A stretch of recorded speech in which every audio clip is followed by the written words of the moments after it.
biologis orang itu dibentuk menjadi perempuan atau menjadi laki-laki. Ini ingin ditegaskan oleh Bubar. Ya. Di pengertian perempuan ini bukan terutama dalam konteks biologi, tapi dalam konteks sosiologis, bahkan dalam konteks politis. Yang menentukan sosiologis, ya, fungsi adalah nilai dan budaya yang ada adanya. Apa yang di situ. Maaf kalau putus ini mungkin jaringannya ya. Ini saya juga tidak notifikasi bahwa jaringannya memang kurang ya, mau pahami.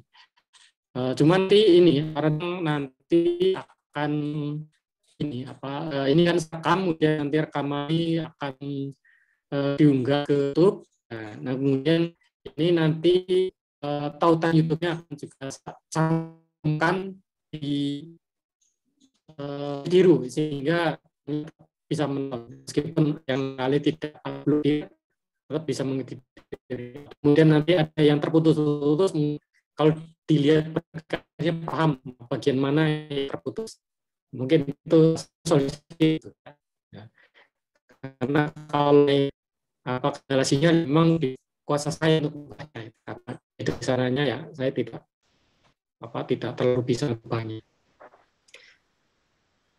Oke, jadi ketika orang feminisme itu kadang-kadang muncul semacam stereotip seakan-akan feminis ini hanya terkait dengan budaya Barat. Jadi ketika orang bicara terus soal feminis itu seakan-akan wah ini pasti orang yang kebarat-baratan, orang yang hanya mengikuti teori-teori Barat, orang yang hanya mengikuti pemikiran Barat untuk membaca persoalan perempuan. Nah, menariknya adalah bahwa perspektif ini ternyata juga muncul di kalangan tokoh-tokoh yang sebetulnya bisa dikatakan feminis itu sendiri, atau kalau tidak para pejuang keadilan dan kesetaraan gender ya. Mereka senang, mereka suka disebut sebagai pejuang keadilan dan kesetaraan gender, tapi mereka tidak mau disebut sebagai feminis. Nah, ini menarik ya, karena kemudian ternyata muncul stereotyping bahwa feminis itu adalah bukan bagian dari budaya Timur, karena itu banyak orang menganggap ini tidak sesuai dengan karakteristik masyarakat Indonesia. Lebih jauh itu, maka kemudian orang berpandangan bahwa kalau begitu ketika ada orang mengklaim diri sebagai feminis itu orang yang tidak membumi, orang yang tidak nyambung dengan kehidupan masyarakat setempat yang bukan Barat ya, bukan Eropa, bukan Amerika itu. Ini hal yang muncul di kalangan bahkan para pejuang gender itu sendiri gitu. Para aktivis gender sendiri kadang ya seperti itu. Mereka mengakui aktivis gender tapi mereka tidak mau disebut sebagai feminis karena alasan yang seperti itu gitu. Mereka dalam kehidupan kesehariannya aktif memperjuangkan hak-hak perempuan tetapi tidak mau disebut sebagai feminis. Padahal sebetulnya apa yang dilakukan itu feminis. Nah, saya kira ini nanti akan saya uraikan bahwa ini sebenarnya terkait dengan relasi-relasi yang setimpang ya antara dan tidak adil antara masyarakat Eropa, Amerika, masyarakat di negara-negara maju dengan masyarakat di negara-negara berkembang. Suatu problem yang dikenal sebagai problem postkolonial.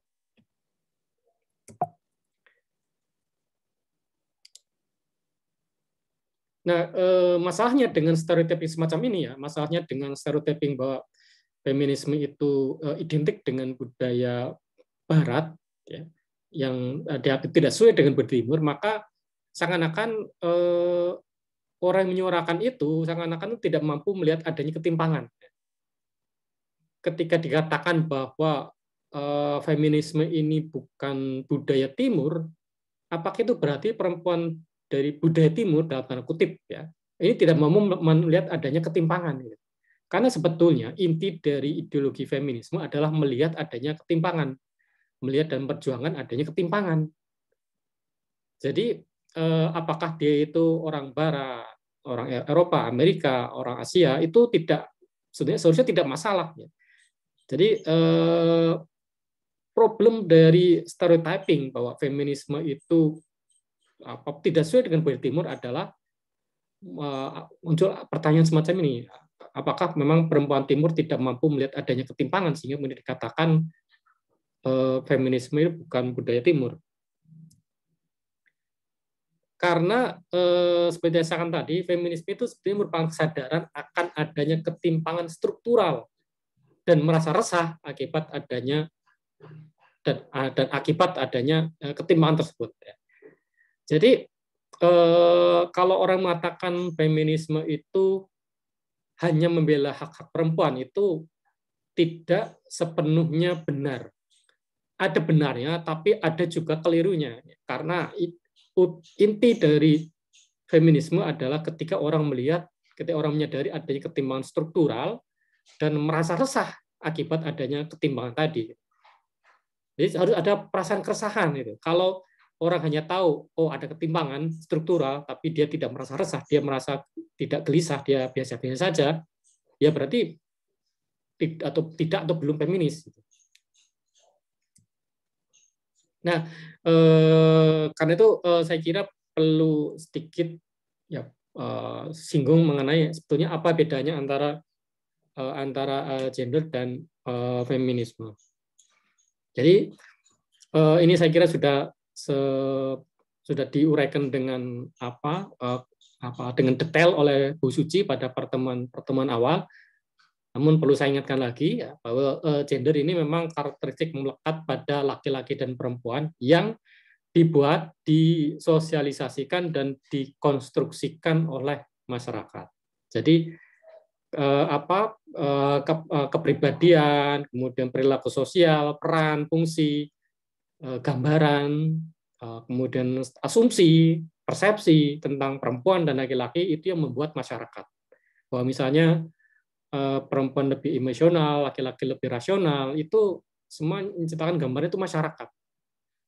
Yang kemudian karena gambaran-gambaran ini atau bayan-bayan ini dibentuk sedemikian kuat, disosialisasikan semenjak awal, maka kemudian akhirnya ini seperti melekat pada kita, seakan-akan yang namanya perempuan ya pasti lebih emosional, laki-laki pasti lebih rasional, meskipun kenyataannya tidak seperti itu. Ya.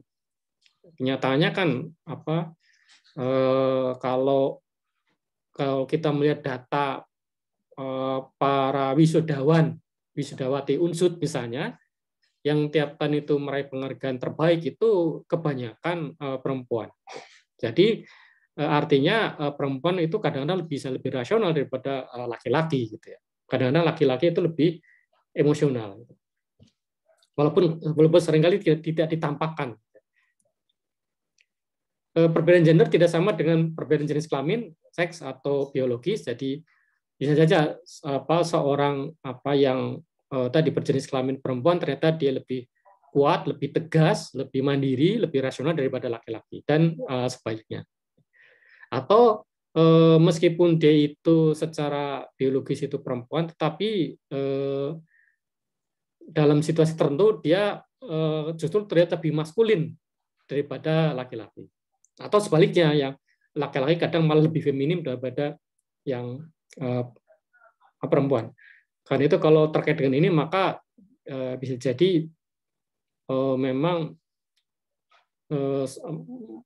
benar seperti katakan Simone Beauvoir tadi, bahwa baik perempuan maupun laki-laki itu dibentuk oleh masyarakat.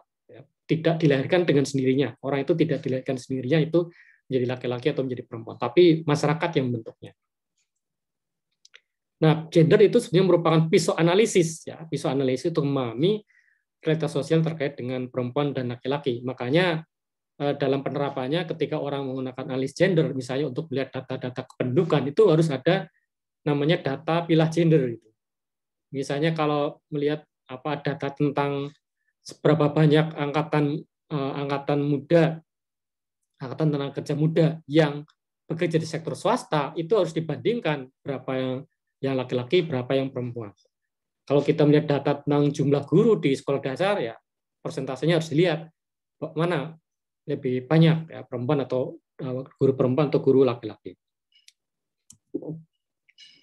Nah, analis gender itu digunakan bersamaan dengan pisau-pisau analisis lainnya, yaitu Itu baik itu analisis kelas maupun analisis struktural. Nah, ini contoh dari penggunaan analisis gender, yaitu melihat tentang apa yang menurut masyarakat ini di Australia kalau tidak salah ya, masalah terbesar apa yang dihadapi perempuan pada saat ini ya, pada bidang-bidang pekerjaan ini ya.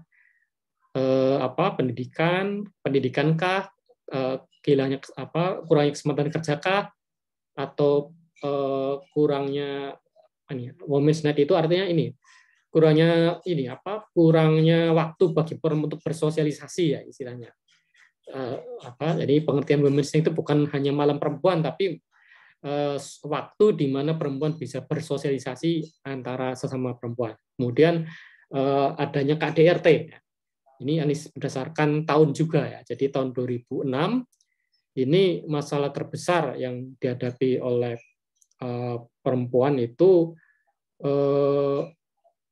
untuk pendidikan ya, cara bacanya begini. Untuk pendidikan itu pada tahun 2009 itu dia sebagai masalah yang paling masalah yang paling jadi besar ya, problem besar bagi perempuan. Kemudian dalam hal konteks kurangnya kesempatan kerja ini 2009 juga ya melihat ini sebagai hal yang paling salah satu yang cukup besar masalahnya.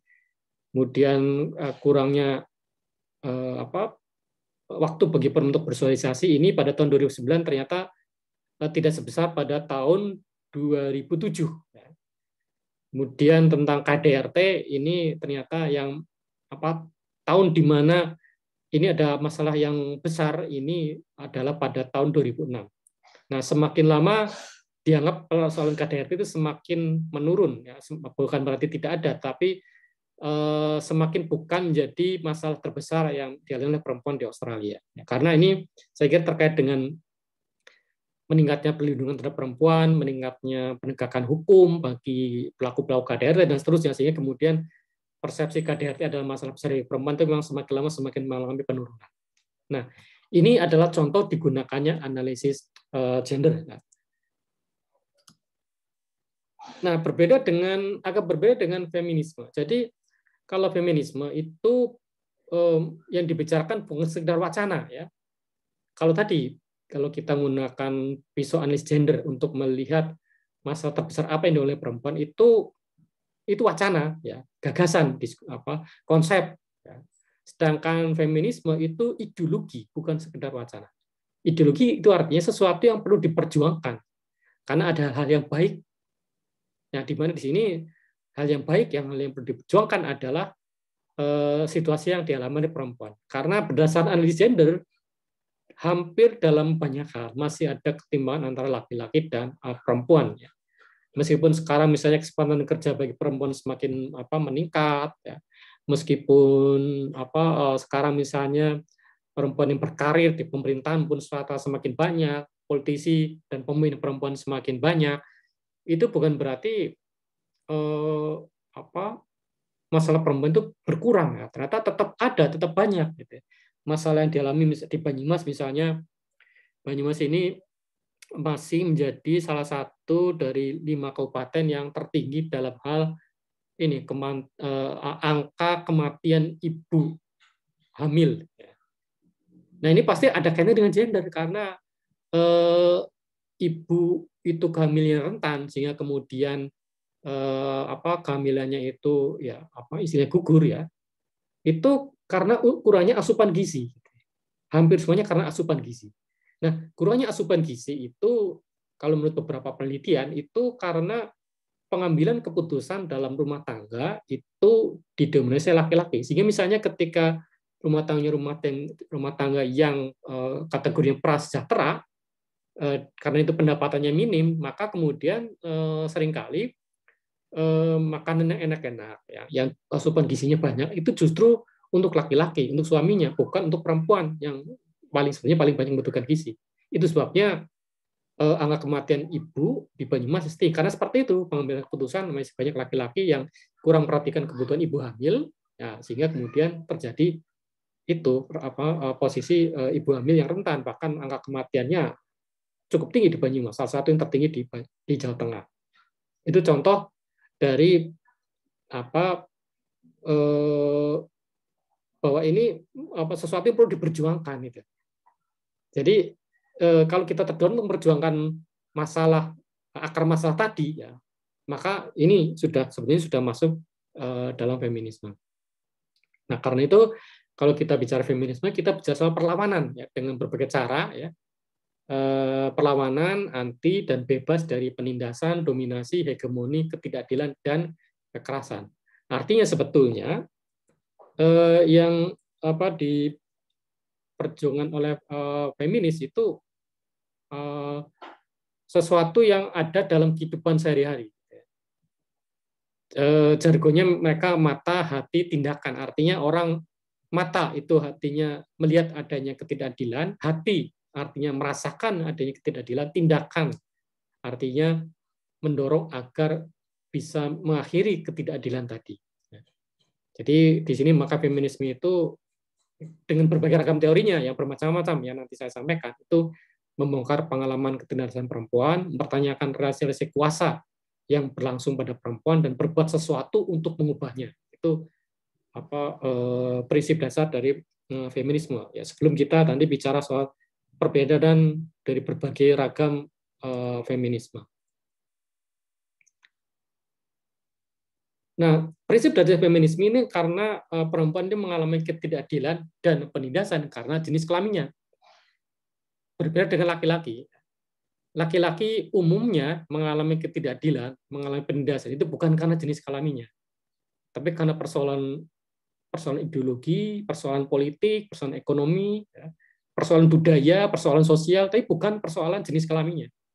Kalau perempuan rata-rata mengalami hal itu karena jenis kelaminnya. Ketika misalnya saya contohkan, saya pernah dan beberapa teman dosen itu menggunakan riset tentang apakah APBD di salah satu kabupaten itu sudah peka gender atau belum. Kami mendapati satu program misalnya bantuan ternak sapi bagi kelompok usaha peternak perempuan di desa. Tetapi memang betul bahwa sapi-sapi itu diberikan sebagai bantuan oleh Pemda kepada perempuan di desa. Tetapi pelatihan untuk beternak yang baik itu justru diberikan kepada laki-laki. Jadi nggak nyambung gitu antara antara tujuan ya, atau tujuan diberikannya sapi dengan kegiatannya. Artinya di sini ya saya kira ini karena dia perempuan nanti kan sibuk di dapur, sibuk ngurus anak, sehingga kemudian ya pelatihannya laki-laki yang lebih punya waktu. Nah, ini kan sebetulnya karena jenis kelaminnya itu. Jadi, nah ini disebut sebagai seksisme. Ya. Seksisme itu adalah kita berbuat tidak adil, melakukan kekerasan baik secara simbolik maupun secara nyata kepada perempuan karena dia perempuan. Laki-laki ya karena dia laki-laki. Gitu. Nah, karena itu ya perjuangan oleh feminisme adalah anti terhadap seksisme. Anti terhadap seksisme artinya yang perjuangan bukan kesetaraan. Jadi feminisme atau tidak semua feminis itu mendorong orang untuk perempuan untuk meniadakan kehadiran laki-laki. Bahkan sebenarnya boleh dikata ya feminisme sendiri itu ya tidak misalnya tidak membela perempuan itu tidak dengan cara menghapuskan atau meniadakan laki-laki. Setidaknya mayoritas ya, karena memang ada juga feminis radikal yang berpikiran ya sebaiknya perempuan itu hidup sama laki-laki. Ada juga feminis yang ultra radikal yang seperti itu, tapi kan sangat jarang, ya. Sangat jarang yang seperti itu. Cuman kadang-kadang orang melihatnya yang sangat jarang ini yang umum. Nah ini kekeliruan, ini stereotyping juga bahwasanya memang betul ada beberapa feminis radikal yang berpendapat bahwa perempuan akan lebih baik hidup tanpa laki-laki. Memang iya ada yang seperti itu, tapi tidak semuanya. Dan itu pun kaum minoritas. Nah, masalahnya kita menganggap yang minoritas ini adalah yang utama. Jadi ini seperti stereotyping terhadap Islam ya. Memang betul ya diterima di masyarakat Barat ya. Memang betul ada beberapa kelompok Muslim yang memang melakukan tindakan-tindakan teror ya, tetapi mereka bukan mayoritas. sangat minoritas sebetulnya, sangat minor, sangat sedikit orang kelompok muslim seperti itu. Tapi ini dianggap sebagai seolah-olah tampil utamanya umat muslim seperti itu. Nah, feminisme juga sama, melalui nasib yang sama, gitu ya. Hanya karena segelintir feminis radikal yang perempuan seperti itu, maka seakan-akan semua feminis itu membenci laki-laki. Padahal tidak seperti itu. Jadi, jadi yang disebut sebagai anti-seksisme ya anti terhadap ini apa ketidakadilan baik kepada laki-laki, baik kepada perempuan maupun kepada laki-laki juga. Tapi tadi sepanjang laki-laki itu mengalami ketidakadilan karena dia itu laki-laki. Nah, itu yang ditentang oleh feminisme.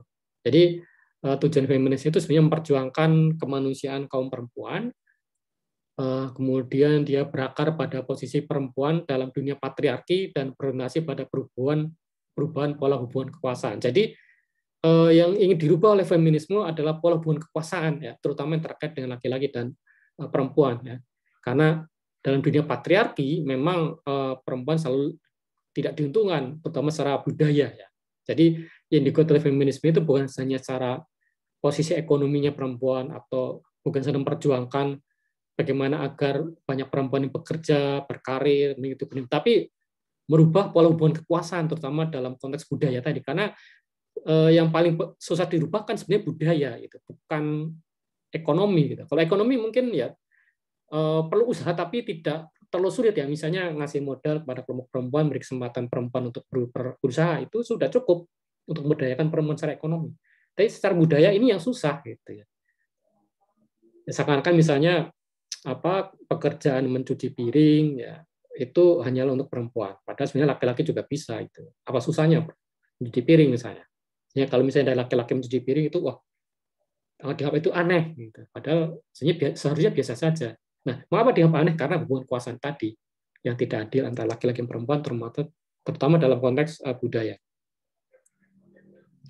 Nah, feminisme hadir dimanapun bersama dengan kesadaran milik perempuan dalam lingkup personal dan publik. Ya. Karena itu dia tidak hanya hadir di masyarakat Barat, dia tidak hanya muncul di masyarakat Eropa dan Amerika, tapi di masyarakat Asia, Afrika, Amerika Latin itu juga muncul. Jadi sepanjang perempuan itu sadar akan ada ketidakadilan dialami dan berjuang untuk merubahnya, itu feminis. Memang istilah feminis memang istilah Barat, betul. Teori feminis memang kebanyakan dari Barat, betul. Tapi feminis sebagai sebuah kesadaran itu ada di manapun. Nah, misalnya dia itu misalnya untuk melawan apa yang disebut stereotyping dan labeling. Oh, sorry.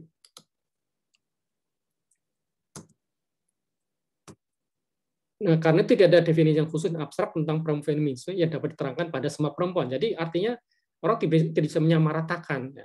Yang terjadi selama ini kan orang melakukan penyamaraan. Seperti tadi yang saya katakan, ya, hanya karena segelintir feminis ultra radikal, maka semuanya dianggap itu seperti itu. Padahal tidak. Ya. Jadi tidak ada definisi yang yang bisa diterapkan secara baku. Ya. Nah, artinya feminis itu sebenarnya berdasarkan pada kondisi yang buruk dan tidak adil, serta bagaimana gagasan aksi untuk mengubahnya. Jadi ada gagasan aksinya, bukan sekedar analisis gender saja kalau feminis itu. Meskipun sebetulnya banyak juga sebetulnya para pejuang keadilan dan kesetaraan gender yang juga menyusun rencana aksi untuk mengubahnya. Ini sebenarnya sudah termasuk kategori feminis ya. Meskipun kadang tadi saya katakan kadang-kadang mereka tidak mau dikatakan seperti itu. Jadi sebenarnya intinya feminisme itu adanya pemihakan kepada siapapun yang tertindas, terpinggirkan, dan tersubordinasi. Nah, karena itu feminisme tidak pernah berwajah tunggal dan monolitik. Ya. Tadi sudah saya katakan berkali-kali kita tidak bisa menyamaratakan definisi tertentu tentang feminis. Nah, jadi tujuannya adalah penataan kembali tatanan sosial tanpa penindasan. Jadi tujuan utama feminis adalah masyarakat yang adil dan setara, itu tujuan utamanya. Jadi bukan sekedar semata-mata perjuangan nasib perempuan. Ya. Memang itu iya, tetapi memperjuangkan nasib perempuan demi masyarakat yang adil dan setara itu antara laki-laki dan perempuan. Nah, ini kita mulai membahas beberapa ragam teori tentang teori feminis ya. Tapi kalau misalnya mendadak ada pertanyaan muncul, langsung saja diinterupsi, saya nggak apa-apa ya. Silahkan saja langsung bertanya kalau misalnya tadi ada yang kurang pas, kurang tepat, atau ada yang masih bingung, silakan saja langsung ditanyakan tanpa saya harus selesai dulu menjelaskan baru ditanyakan. Karena kadang-kadang pertanyaan yang disimpan itu akan bisa menghilang. Jadi kalau ada pertanyaan dalam pikiran kalian tentang apa yang baru saya sampaikan, langsung saja disampaikan, jangan menunggu selesai dulu baru disampaikan. Jadi teori pertama yang kita bahas adalah apa yang disebut sebagai feminisme liberal, ya, di mana gagasan feminis liberal itu ya memang tidak lepas dari prinsip-prinsip liberalisme. Ya. Jadi liberalisme itu kan satu gagasan dasar bahwa semua orang itu diciptakan dengan hak yang sama dan kesempatan yang sama untuk memajukan dirinya.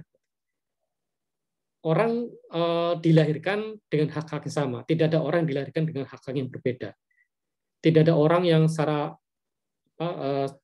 kelahiran itu dalam posisi terdiskriminasi. Tidak ada orang yang dilahirkan itu sebagai kelompok yang selalu tertindas, pasti tertindas, dan harus tetap tertindas.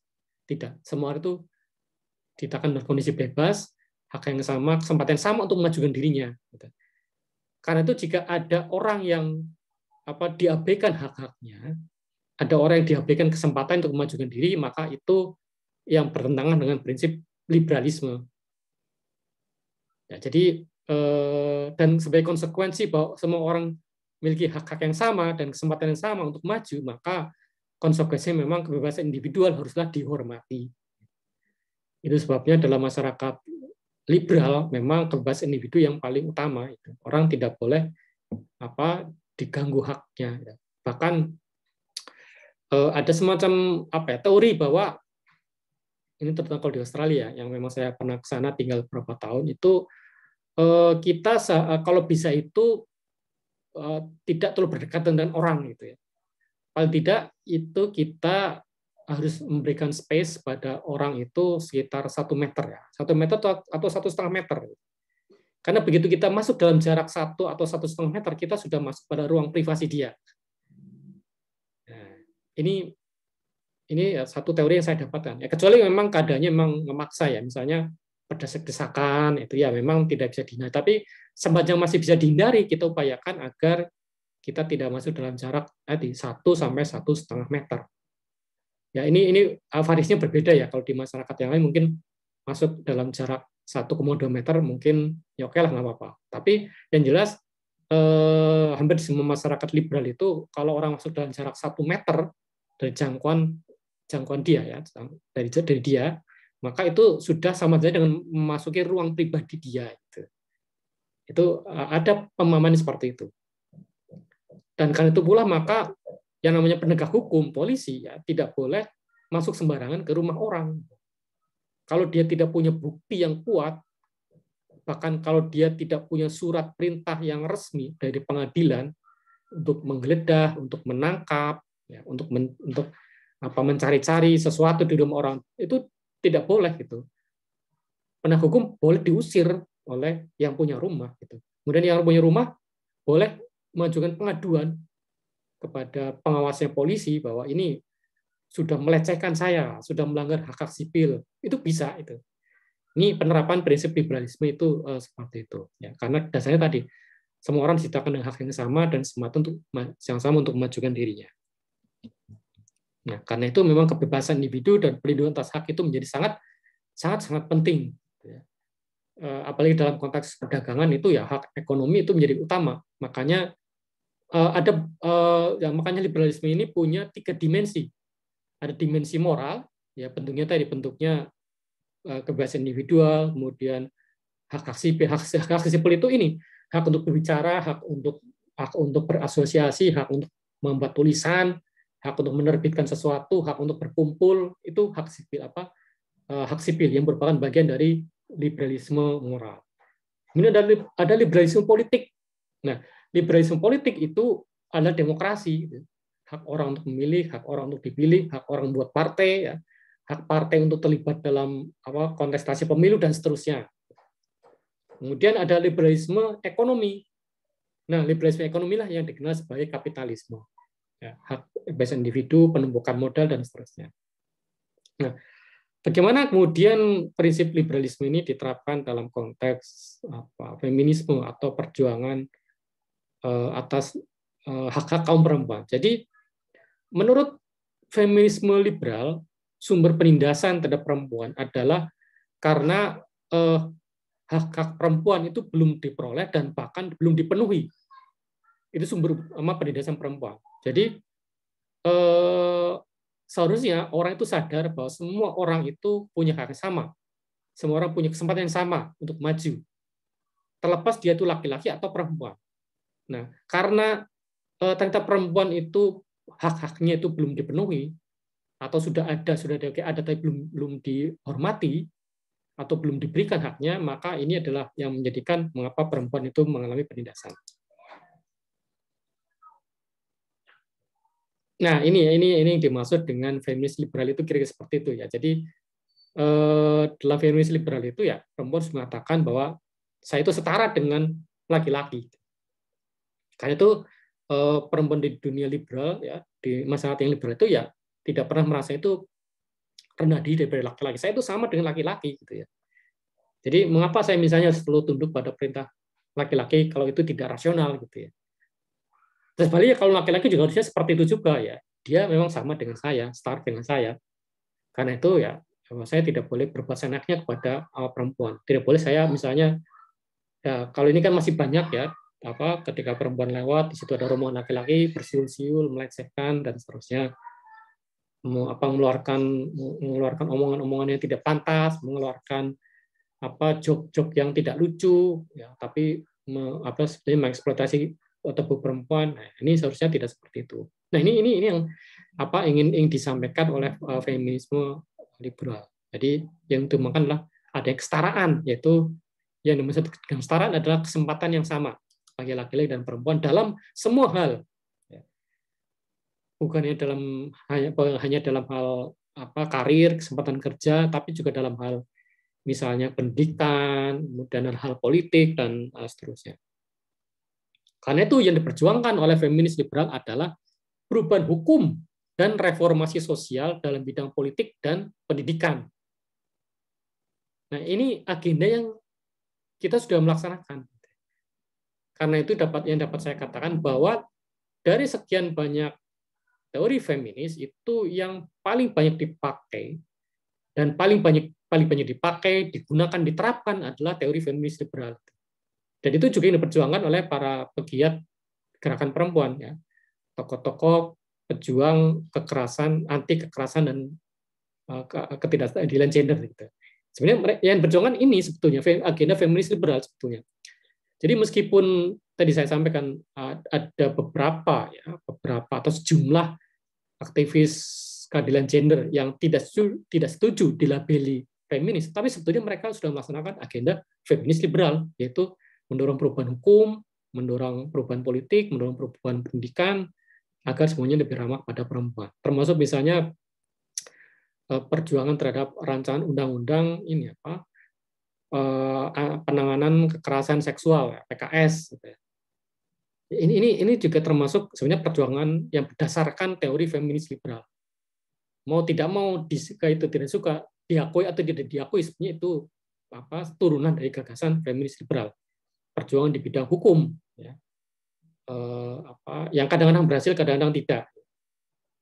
Ya, seperti RUU PKS mestinya kan sudah dibahas tahun kemarin, tapi masih ditunda-tunda ya, sampai akhirnya kemarin baru disampaikan itu RUU PKS itu masuk dalam prioritas ya, undang-undang prioritas yang akan dibahas oleh badan legislatif di DPR. Nah, ada beberapa tokoh feminis liberal. Jadi salah satunya adalah ini feminis liberal yang awal adalah Mary Wollstonecraft. Mary Wollstonecraft itu menolak pembagian kerja secara seksual. Pembagian kerja secara seksual itu artinya begini, artinya pembagian kerja yang didasarkan pada jenis kelamin. Ya, tadi saya contohkan bahwa laki-laki itu bekerja di luar rumah, perempuan bekerja di dalam rumah. Laki-laki itu mencari nafkah, perempuan itu menerima nafkah. Ini disebut sebagai pembagian kerja secara seksual, pembagian kerja yang berdasarkan jenis kelamin. Kamu jenis kelamin ini, maka harusnya mengerjakan ini. Gitu. Misalnya laki-laki harus nyetir, perempuan seharusnya jadi penumpang saja. Ini contoh ini pembagian kerja secara seksual. Nah, dalam konteks zamannya Mary Wollstonecraft, ya, perempuan memang mendapat makanan, yang mencari makanan adalah laki-laki. Tapi dia kehilangan hak-hak lainnya, gitu ya. Dia kehilangan hak untuk mengajukan diri, ya. Dia kehilangan hak untuk mengekspresikan diri, dia kehilangan hak untuk misalnya ikut dalam mekanisme politik dan seterusnya. Jadi perempuan mendapat makanan tapi mengorbankan lainnya. Nah, makanya pada zaman dulu memang ada istilah itu sangkar emas, ya. Sangkar emas kan bagus, ya, sangat bagus. Kemudian yang punya burung itu selalu rajin memberikan, tapi ya sangkar ya sangkar itu, meskipun emas sekalipun ya tetap sangkar, ya, yang membatasi kebebasan bergerak dia. Kemudian menurut John Stuart Mills dan Harriet Taylor Mills, ini suami istri, mereka menekankan pentingnya pendidikan, ya, bagi perempuan, kemitraan laki-laki dan perempuan, kebijakan negara untuk perempuan. Ini agenda Mills inilah yang banyak dilaksanakan sekarang, gitu ya. Karena memang agendanya Mills bersaudara ini yang dilaksanakan di negara-negara maju, ya. Mills ini orang Inggris, jadi tentunya karena mereka orang Inggris, yang pertama kata mereka lakukan dan memperjuangkan konsep-konsep ini dalam konteks negara Inggris, gitu ya. Pentingnya pendidikan bagi perempuan, yang sebelumnya itu perempuan tidak ada pendidikan, banyak yang buta huruf, mendorong kemitraan laki-laki dan perempuan, kemudian kebijakan negara yang khusus kepada kaum perempuan. Dan kemudian ini ditiru oleh negara-negara Eropa lainnya, ya. Kemudian Amerika meniru, banyak negara meniru, akhirnya negara-negara Asia juga meniru, ya. Jadi sekarang kan seperti sekarang kan semakin lama semakin setara, ya, posisi perempuan laki-laki dalam bidang pendidikan, ya. Bahkan kadang-kadang saya tambah tadi, kadang-kadang perempuan malah lebih maju daripada laki-laki, sehingga ada yang mengatakan yang sekarang yang perlu diadvokasi adalah justru siswa laki-laki, gitu, bukan siswa perempuan. Siswa perempuan sudah banyak yang rajin, bagus prestasinya, yang malas-malasan malah laki-laki, sehingga yang perlu sekarang diadvokasi adalah justru murid-murid laki-laki, bukan murid-murid perempuan. Ada yang mengatakan seperti itu, ya. Saya tidak tahu, nanti mungkin teman-teman saya yang bekerja sebagai guru, ya, itu mungkin bisa cerita juga pengalamannya seperti apa ketika menangani murid laki-laki dan murid perempuan. Yang jelas agenda dalam bidang pendidikan adalah turunan dari feminisme liberal, ya. Mau tidak mau diakui tidak diakui. Nah, ini seperti yang saya katakan bahwa menurut Betty Friedan, ya, pembagian secara seksual itu membelenggu kaum perempuan. Ini meneruskan pendapatnya Mary Wollstonecraft, Betty Friedan ini. Namun perspektif feminis liberal ini mendapatkan kritik dari feminis-feminis lainnya karena kurang melihatkan atau kurang memperhatikan realitas sosial ekonomi penindasan ras eksklusif dan eksklusif, ya. Jadi feminis liberal itu kurang memperhatikan realitas sosial ekonomi karena kenyataannya memang ketika misalnya memperjuangkan bahwa perempuan itu harus punya kesempatan berkarya sama dengan laki-laki, seringkali feminis liberal, terutama yang dari negara-negara barat, itu tidak melihat bahwa memang secara sosial ekonomi peluang kerja bagi perempuan itu memang masih susah. Industri-industri memang belum ramah terhadap perempuan, sehingga pekerjaan yang disediakan untuk perempuan itu masih sedikit. Kalaupun ada, itu gajinya lebih kecil daripada ya laki-laki, gitu, buruh laki-laki, gitu. Nah, ini seringkali tidak dia. Jadi percuma saja mereka memperjuangkan, wah, ayo perempuan itu sekolah, tapi atau berkarir, tapi kenyataannya memang industri masih seperti itu. Jadi yang dirubah mestinya bukan mentalitas atau motivasi perempuan untuk mengejar atau berkarir, tapi dunia industri yang belum peduli terhadap soal-soal seperti ini, gitu. Kemudian eksklusif, ya, eksklusif artinya banyak situasi yang bisa diperjuangkan oleh perempuan di negara-negara Eropa Amerika, tapi sebetulnya itu konteksnya hanya mengena pada perempuan kulit putih, gitu ya. Misalnya ini apa dulu yang diperjuangkan oleh kaum perempuan misalnya di Amerika itu adalah perempuan itu boleh memilih. Ya. Tahun 1935 sudah yang tadinya sebelum itu perempuan itu tidak punya hak pilih, sekitar tahun 1935 itu di Amerika perempuan boleh memilih. Tetapi ada sifat eksklusif. Nah, yang boleh memilih adalah perempuan kulit putih. Perempuan kulit berwarna, misalnya mereka yang keturunan Asia, mereka keturunan Amerika Latin, dan perempuan kulit hitam itu belum boleh memilih. Nah, perempuan itu boleh memilih secara keseluruhan itu kalau baru setelah tahun 70, dari tahun 70 pada pemilu di Amerika tahun 70, barulah perempuan dari semua kelas, semua golongan boleh memilih. Jadi itu tahun 70 itu. Mas Doni, ada yang mau disampaikan atau ditanyakan, silakan. Oh iya Pak, ini saya Pak. Ya. Oh Mas Doni dulu ya, monggo Mas Doni dulu, nggak apa-apa. Dulu yang karena duluan menulis Mas Doni. Silakan. Ini Pak, saya baca ini tentang kritik dari feminimis liberal lain gitu selain liberal kepada feminisme liberal gitu. Berarti kan ada beberapa cabang atau beberapa aliran gitu feminisme. Yeah. Nah, ini dampaknya apakah menimbulkan konflik antar aliran atau justru makin solid gitu, Pak? Itu yang pertama. Kemudian untuk istilah feminisme ini apakah itu sebutan dari kelompok lain gitu, misalnya ini kelompok feminisme nih, atau itu memang penamaan bagi kelompok sendiri atau in grupnya gitu. Jadi saya adalah feminisme misalnya seperti itu. Ya mungkin itu aja Pak. Terima kasih Pak. Ya, oke. Yang pertama yang jelas memang kritik terhadap feminisme liberal yang sudah banyak disampaikan. Terutama menyampaikan kritik itu nanti akan saya jelaskan, yaitu dari ini feminis sosialis, Marxis, dan juga ini postkolonial. Nah, ini mereka yang mengkritik itu. Artinya kemudian memang dalam perkembangannya akhirnya agenda-agenda yang diperjuangkan oleh para aktivis perempuan memang bukannya agenda-agenda feminis liberal ya.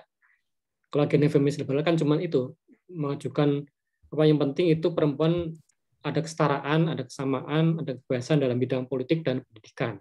Lama-kelamaan kemudian disadari bahwa ternyata ini bias kulit putih, ya.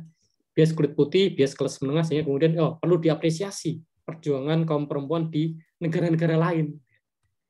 Jadi pada masa perkembangan feminis liberal, mereka tuh tidak melihat perjuangan kelompok-kelompok perempuan di negara-negara di luar Eropa dan Amerika, yang diperhatikan hanya perjuangan kelompok orang-orang kulit putih gitu ya.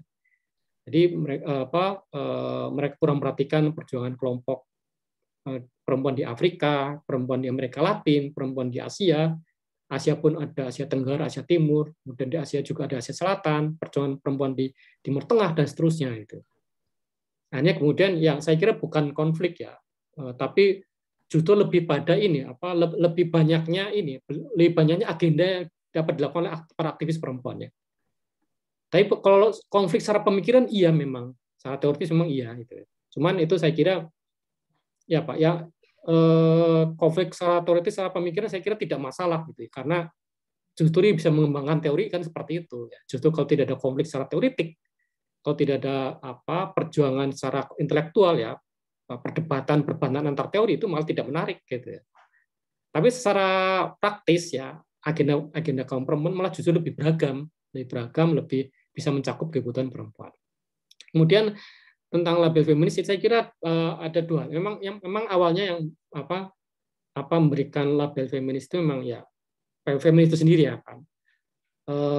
Karena ya dari kata feminin ya, feminin itu kan mengacu pada perempuan. Meskipun tadi saya katakan itu sebenarnya lebih mengacu pada perilaku ya, bukan pada identitas. Tapi pada awalnya memang itu. Jadi ketika kemudian orang menggunakan alis gender untuk melihat relasi antara laki-laki dan perempuan, kemudian sadar bahwa ternyata perempuan yang lebih tertinggal, maka yang perlu diperjuangkan adalah perempuan. Nah, itulah maka kemudian ya, karena yang lebih perlu diperjuangkan adalah perempuan berdasarkan analis gender, maka kemudian ini dikatakan sebagai gerakan feminis, gitu ya. Gerakan perjuangkan nasib perempuan karena memang dalam analis gender memang lebih tertinggal daripada laki-laki. Tapi kemudian oleh pihak lain yang mungkin punya ideologi yang berbeda, yang mungkin justru anti terhadap gerakan perempuan, maka mereka mengatakan, oh, ternyata di kalangan perempuan ternyata ada yang lesbian, ya, ada yang benci terhadap laki-laki, ada yang benci terhadap pernikahan. Oh, berarti feminis itu seperti itu. Nah, itu stereotyping gitu ya. Stereotyping seperti itu. Sehingga kemudian ketika pihak lain ada yang memberikan label itu feminis, maka kadang-kadang memang ada asumsi-asumsi yang negatif saja yang dikembangkan. Tapi dalam perkembangan berikutnya kemudian memang ketika orang sadar bahwa itu stereotip yang tidak benar, maka kemudian ada juga dengan bangga mengatakan saya feminis. Gitu. Saya feminis tapi tidak mengikuti stereotyping. Nah, jadi seperti itu ya, Mas Doni. Jadi awalnya dari mereka sendiri, ya, kemudian dilabeli arah kelompok lain dengan menyamaratakan feminis. Kemudian yang ketiga, perkembangan yang terakhir ada kelompok-kelompok ya, yang atau orang-orang para sarjana, para intelektual mengatakan saya feminis, tapi tidak sama dengan feminis lainnya. Itu saya kira ya, Mas Doni. Baik, terima kasih Pak. Dan silakan Mas Nofri. Oke, Pak. Ini menanyakan atau mengkonfirmasi ini, Pak. Di dalam feminisme itu sendiri itu kan dalam pasca kolonialisme itu kan di situ dikatakan tidak memiliki landasan teoritis yang tunggal. Sehingga feminisme itu tidak pernah berwajah tunggal nih. Ya. Di dalam masing-masing aliran pemikiran feminisme itu banyak sekali warna ya atau aliran-aliran.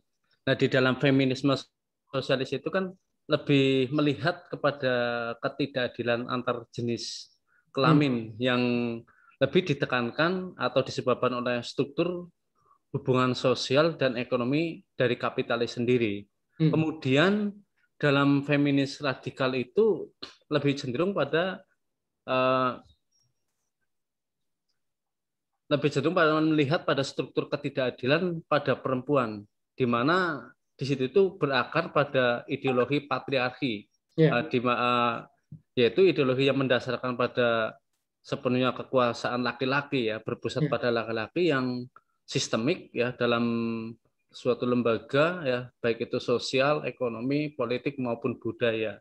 Nah, kemudian di dalam feminisme liberal itu kan bahwa sumber penindasan perempuan itu diperoleh karena tidak dipenuhinya hak-hak perempuan. Dengan perempuan itu adanya suatu diskriminasi hak atau kesempatan dan kebebasan karena dia itu sebagai seorang perempuan itu sendiri. Nah, dengan demikian bahwa pandangan atau teori-teori tentang feminisme itu kan sangat bertentangan atau satu sama lain, atau dan kata lain juga bahwa titik awal untuk menentukan tentang feminisme antar golongan atau mungkin wilayah atau mungkin masyarakat itu sangat berbeda-beda. Nah, dengan demikian kalau menurut saya berarti feminisme itu kan sifatnya relatif gitu, berarti kan apa yang diperjuangkan.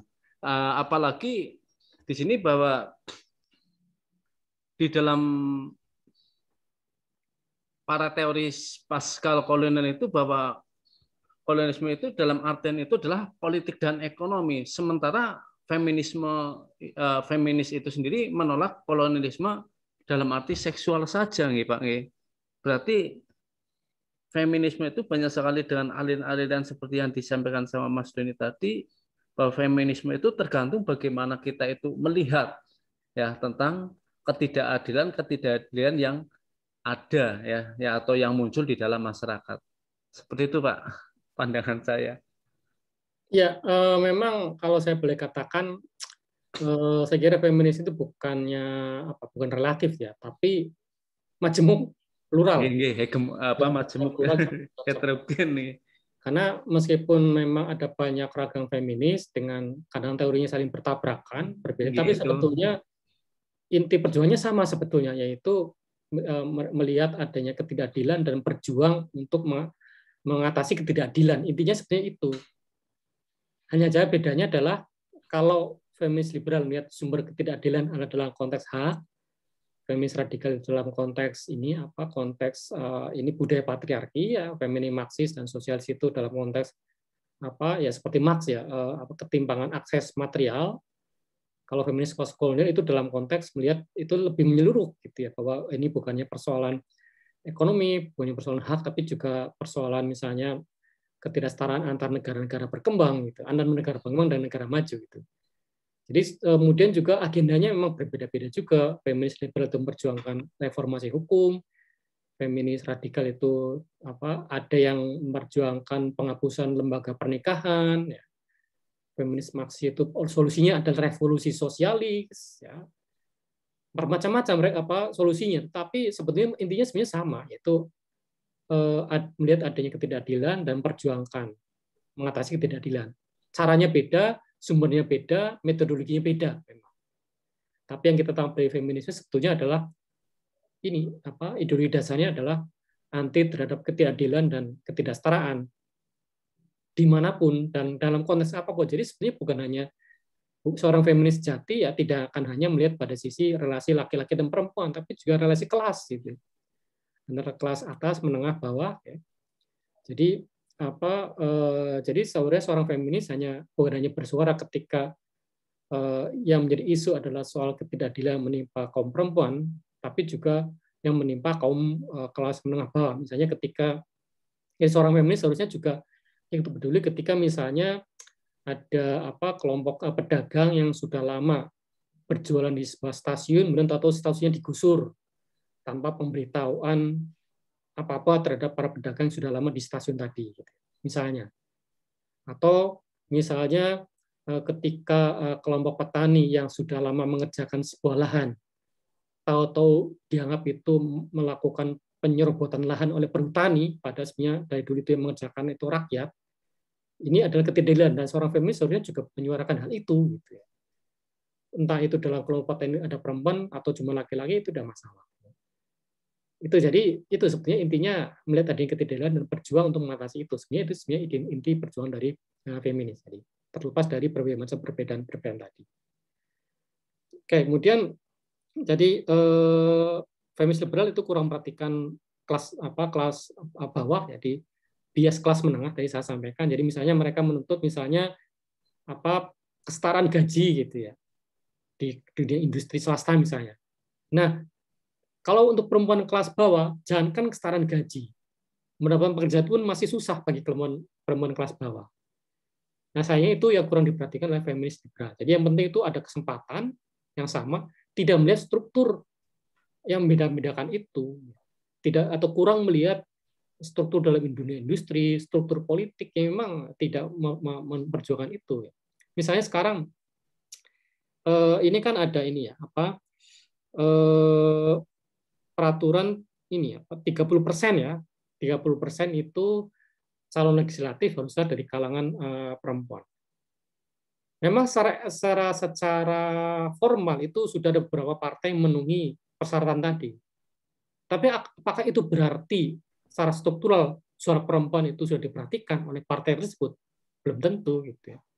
Ada satu partai yang sudah memenuhi kuota 30% dari caleg perempuannya, calon legislatif perempuan. Tapi perempuan tidak pernah menjadi posisi pemimpin dalam partai tersebut karena dalam posisi partai tersebut itu ya partai yang perjuangan ideologi yang keislaman lah kira-kira seperti itu. Itu yang ya perempuan ya mereka sebenarnya tetap punya pandangan perempuan itu seharusnya tidak jadi pemimpin, jadi pemimpin tetap laki-laki. Jadi dalam suatu partai tersebut ya laki-laki yang tetap menjadi pengambil keputusan meskipun calegnya sudah 30% itu perempuan. Nah, kalau feminis liberal tidak melihat itu, tidak melihat struktur partai, tidak melihat struktur kesempatan politik, tapi hanya persoalan kesempatan hak, kesempatan saja. Nah, itu yang kurangnya dari feminisme liberal. Kemudian pada feminisme radikal, ya betul tadi dikatakan oleh Mas Nofri, memang sumber masalahnya adalah apa yang disebut sebagai ideologi patriarki, ya. Jadi ideologi yang mengutamakan patri itu laki-laki.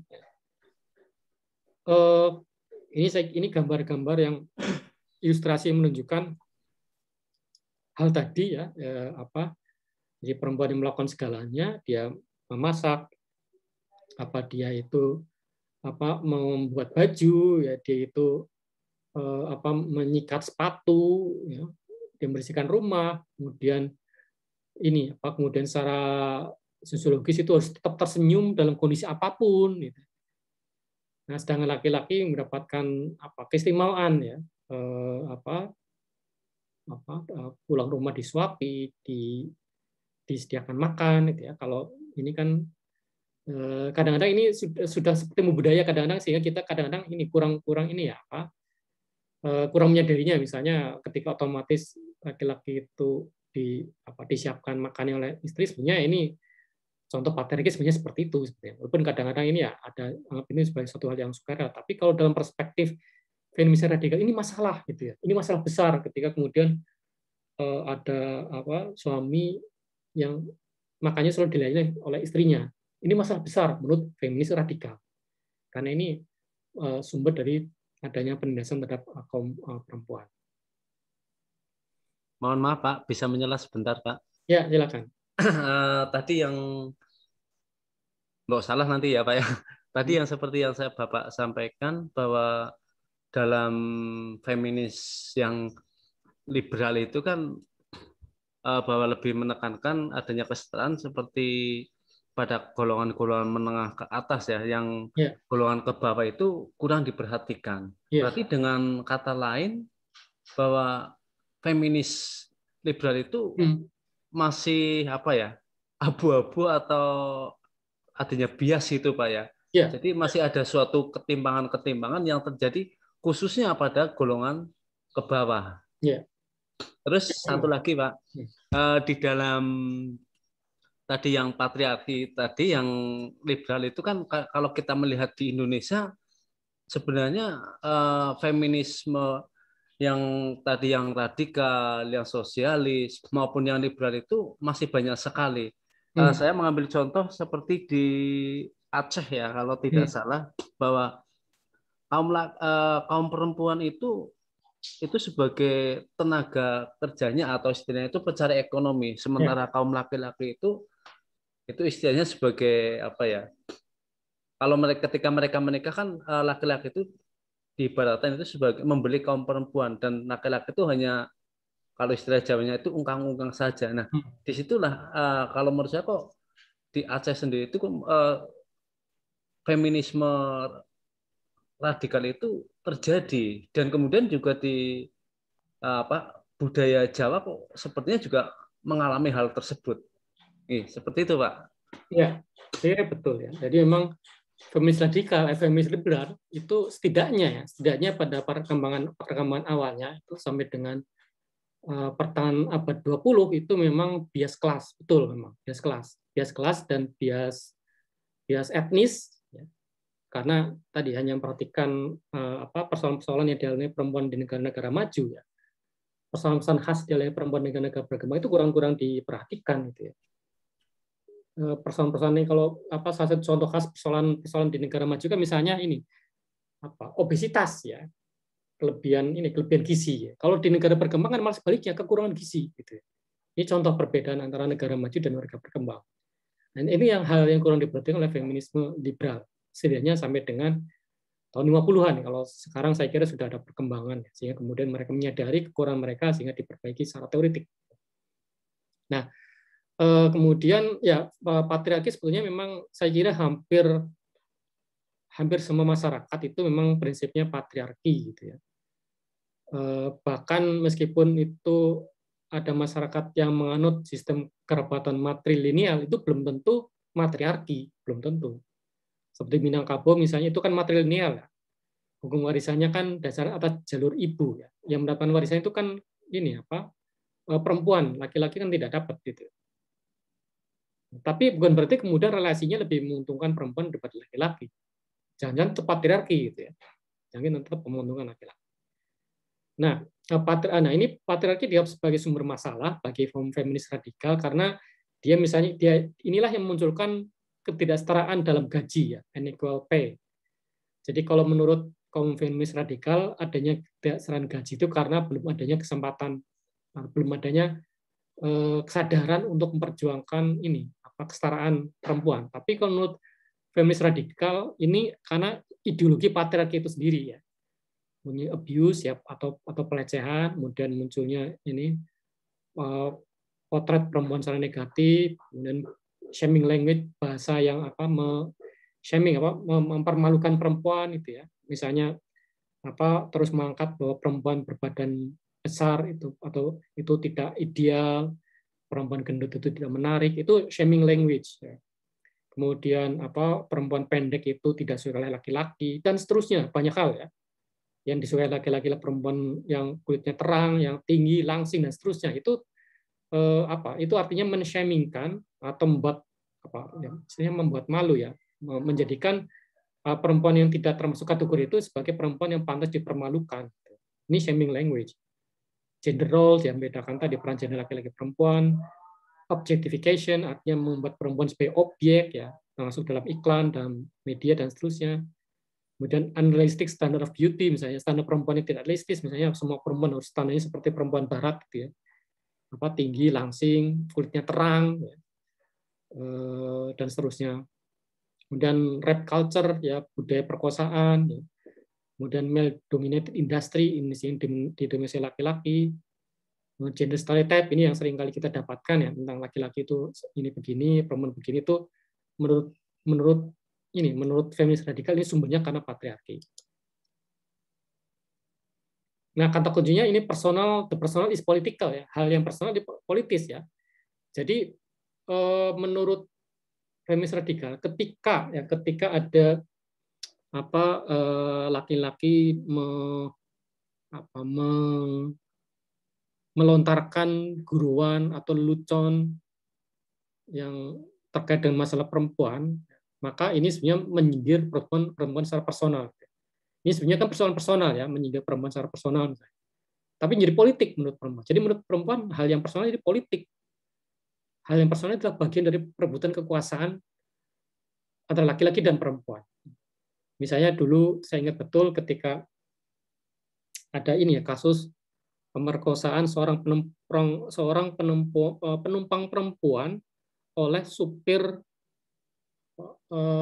ini angkot laki-laki di Jakarta. Kemudian ada salah seorang komedian yang ini sebagai gurauan, sebagai lelucon ya. Kalau dia sempat bilang, wah, kamu jalannya kok kayak perempuan habis diperkosa oleh supir angkot. Orang ketawa itu. Padahal menurut saya itu tidak lucu sama sekali gitu. Kan ini melegitimasikan itu ya. Saya tidak akan menyebut nama karena komedian itu sudah meninggal ya. Kita ingat hal yang baik-baik saja tentang dia ya. Ya, saya kira mungkin ada yang bisa tahu ya siapa dia itu ya. Bisa menebak-nebak ya karena sebut sudah meninggal ya meskipun masih muda. Dan sangat terkenal dulu ketika hidup ya. Tapi pernah kepleset kasus itu ya. Nah, menolak dikotomi publik versus domestik, tubuh versus pikiran. Tadi misalnya ketika muncul lelucon tentang perempuan, oh nggak usah dia tuh dipikirin, ini cuma lelucon. Padahal dia melecehkan tubuh, misalnya oh kamu gendut seperti itu, atau yang gendut itu tidak menarik. Kemudian ketika yang perempuan marah, nggak usah terlalu diambil hati ya. Ini kan cuma guyonan saja. Ini sama, ini dikotomi tubuh versus pikiran. Yang disindir tubuh perempuan, tapi dia laki-laki mengatakan ini cuma pemikiran saja, ini cuma lucuan saja, ini hanya dalam alam pikiran kita saja, nggak usah perlu dipedulikan. Padahal ini tentang tubuh perempuan. Nah inilah ditolak oleh feminisme radikal. Jadi ini hal seperti ini kadang-kadang ya sebetulnya masuk juga dalam perjuangan kita sekarang gitu kan. Meskipun ini sebenarnya agendanya feminis radikal, tapi ada beberapa yang memang juga kita perjuangkan. Kita kan juga sekarang menolak itu. Kalau ada misalnya lucu tidak lucu yang menyinggung tubuh perempuan itu kan sekarang banyak dari kita yang menolak itu kan, terutama di gerakan media sosial kan seringkali seperti itu. Jadi seringkali ada melecehkan itu kemudian langsung diviralkan di Twitter di mana, itu sebenarnya bagian dari itu sebenarnya agenda feminis radikal sebetulnya itu ya. Tapi ya kita kadang tidak mengakui, kadang tidak kita anggap, tapi sebenarnya secara konseptual ya kita bicara secara konseptual itu bagian dari perjuangan feminis radikal, menolak pemisahan antara tubuh dan pikiran. Menolak dikotomi antara publik versus domestik. Makanya sebenarnya dalam titik ini kadang-kadang ada persamaan juga ketika menolak dikotomi publik versus domestik, maka agenda feminis radikal sama dengan feminis liberal, yaitu perjuangan kesempatan perempuan dalam bidang politik. Karena dikotomi itu, karena adanya menolakkan dikotomi itu, maka kemudian ya perempuan juga boleh diperjuangkan di bidang politik yang merupakan ranah publik. Ya. Tidak semata-mata, jadi perempuan hanya bukannya di ranah domestik. Dan pentingnya otonomi dan gerakan perempuan, itu untuk perempuan harus otonom, perempuan juga harus punya gerakan, jangan hanya diam saja melihat adanya ketimpangan. Ini juga agenda yang saya kira juga kita, meskipun kita mungkin tidak ada yang tidak sepakat dengan feminis radikal, sebenarnya kita diam-diam juga melaksanakannya. Gitu. Mendorong perempuan untuk berasosiasi, itu kan sebenarnya bagian dari itu, ya. Bagian dari feminis radikal sebetulnya. Tapi mungkin yang sering kali dianggap itu tidak sesuai, solusinya adalah ini, bahwa anggapan bahwa lembaga perempuan itu sarana mendirikan perempuan. Ada benarnya, ada benar tidaknya juga, ya.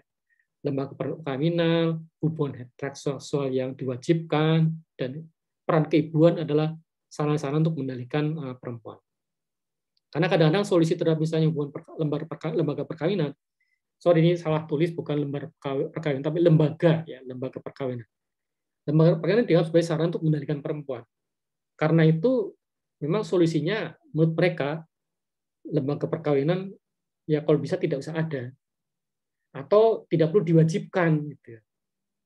Nah, ini solusi yang kadang-kadang ya tidak atau kurang sesuai dengan masyarakat di negara-negara Asia yang sangat berpegang pada tradisi gitu ya. Jadi kita hampir susah untuk keluar dari itu, bahwa lembaga perkawinan itu dalam tradisi kita itu masih ada yang menekankan sebagai kewajiban, gitu. Sehingga namanya perempuan itu harus menikah. Gitu. Kalau ada perempuan yang tidak menikah, itu ada sesuatu yang salah di situ. Entah itu itu pasti perempuan tidak menikah, perempuan tidak menarik, atau kadang-kadang perempuan tidak suka pada laki-laki, kan muncul stereotip seperti itu. Tapi ini juga sebetulnya kadang-kadang kita melihat ada juga perempuan yang memang sudah otonom, mandiri, sehingga tetap seperti itu, ya. Nggak masalah saya tidak menikah, yang penting saya bahagia, yang penting saya bisa membahagiakan orang tua, dan seterusnya, yang penting saya bisa kontribusi ke masyarakat, nggak masalah saya tidak menikah. Tapi kepada perempuan memang tekanannya lebih besar pada laki-laki, karena memang laki-laki juga didorong untuk menikah, tapi kan dorongannya tidak sebesar pada perempuan. Gitu ya. Kemudian hubungan sosial yang diwajibkan, artinya ya tadi, perempuan itu jangan sampai suka terhadap sesama perempuan, gitu ya. Kemudian keibuan, artinya perempuan itu harus menjadi ibu. Menjadi ibu dalam arti harus punya anak. Nah, kalau tidak punya anak berarti yang salah perempuannya, bukan laki-lakinya. Dan karena itu laki-laki boleh mencari istri lain. Nah, ini hal-hal yang menurut feminis radikal ini masalah bagi itu. Nah, tawaran dari mereka adalah bangunan sistem sosial betul-betul baru, ya tadi, yang kalau bisa menghapuskan sarana-sarana pengendalian tadi, tidak mewajibkan lembaga pernikahan atau bahkan meniadakan lembaga pernikahan, menghilangkan kewajiban hubungan heteroseksual, artinya boleh hubungan yang homoseksual, kemudian perempuan itu paling tidak itu tidak diwajibkan jadi ibu, bahkan kalau bisa perempuan tidak boleh menjadi ibu, dan seterusnya mungkin, ya. Ini bangun sistem sosial, pokoknya yang tinggal feminis radikal, ya sudah namanya bangunan sistem sosial yang betul-betul baru.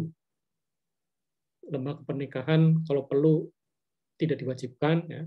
Kalaupun tetap ada, lebih demokratis. Kemudian hubungan heteroseksual boleh, itu juga tidak diwajibkan, artinya perempuan boleh menjalani hubungan, atau laki-laki juga boleh menjalani hubungan yang tidak heteroseksual. Ibuan tidak lagi diwajibkan, artinya perempuan itu tidak harus menjadi ibu, perempuan itu boleh memang memilih untuk tidak menjadi ibu. Dan saya lihat itu ada beberapa yang sudah melaksanakan ini, ya.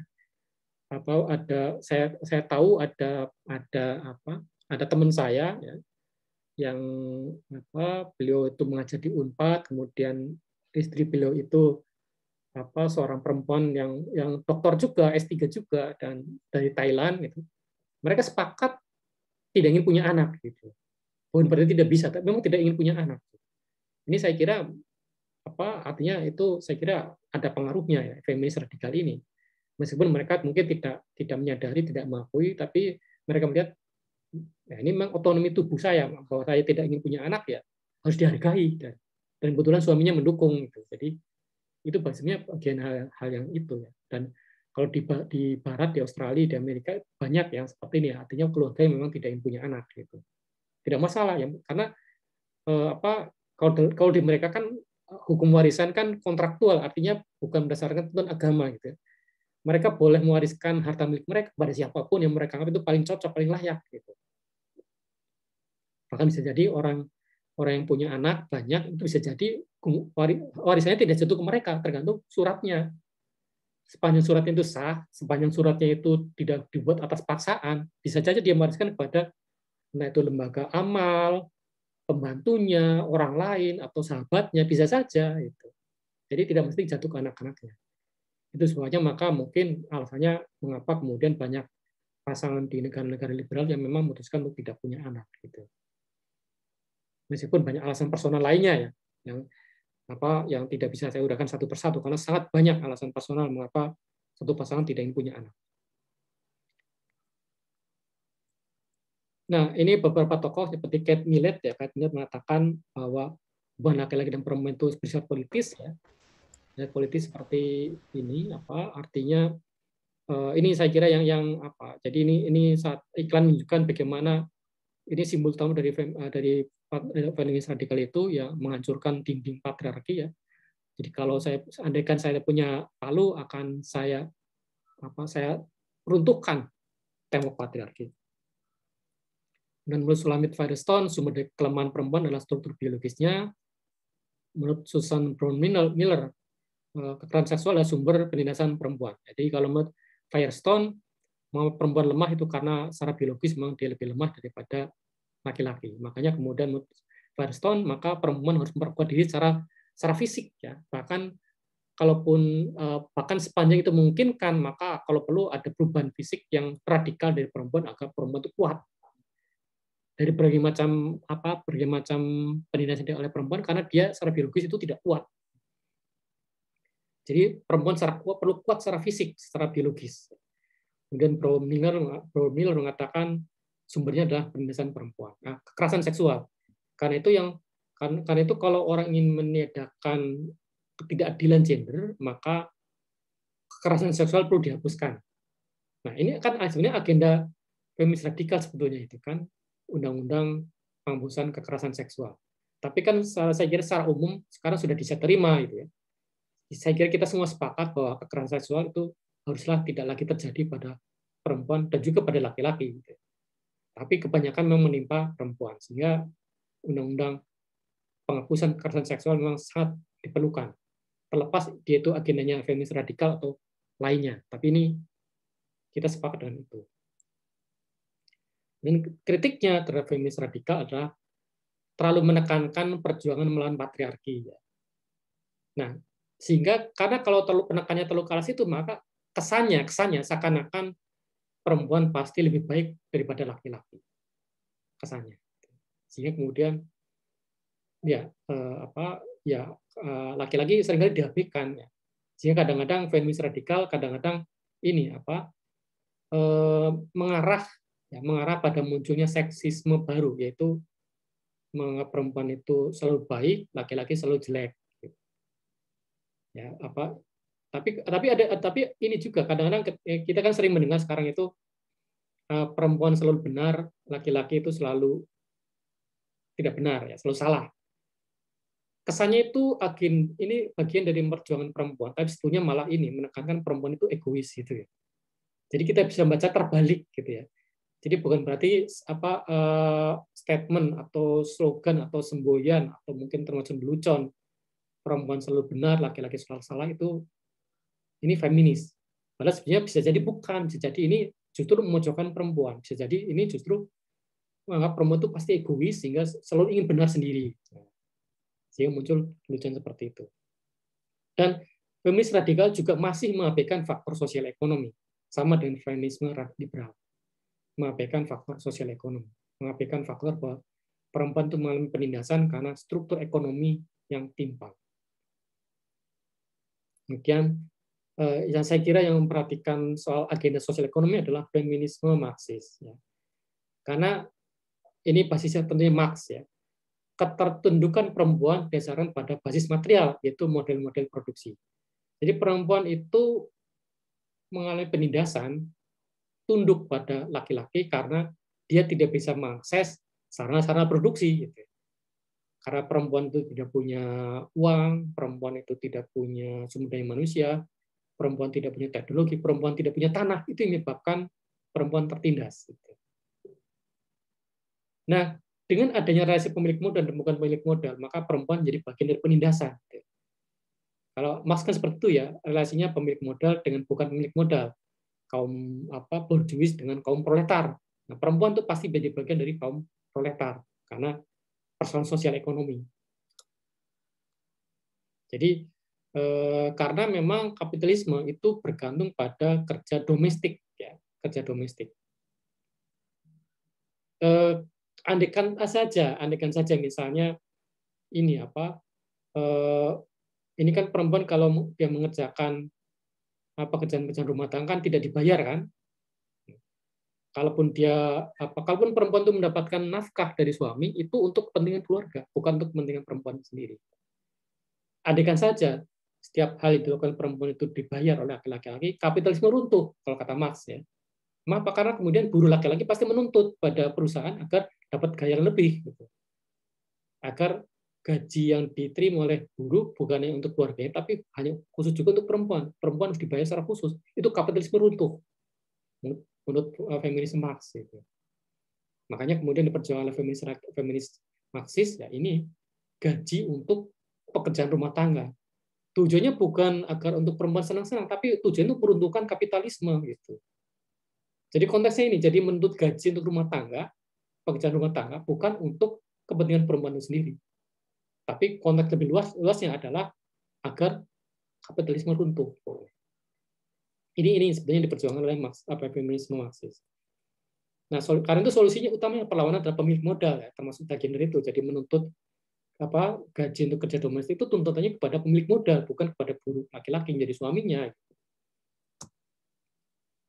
Nah, menurut Marx sendiri, perbudakan istri dan anak oleh suami adalah bentuk kepemilikan pribadi, gitu ya. Jadi ini sebenarnya pemikirannya dari Engels ya, Marx ini matang seperti ini. Jadi menurut dia ya, ketika suami itu mengerjakan istri dan anaknya untuk membantu pekerjaan rumah tangga dia, untuk membantu pekerjaan itu bagian dari pemilikan pribadi.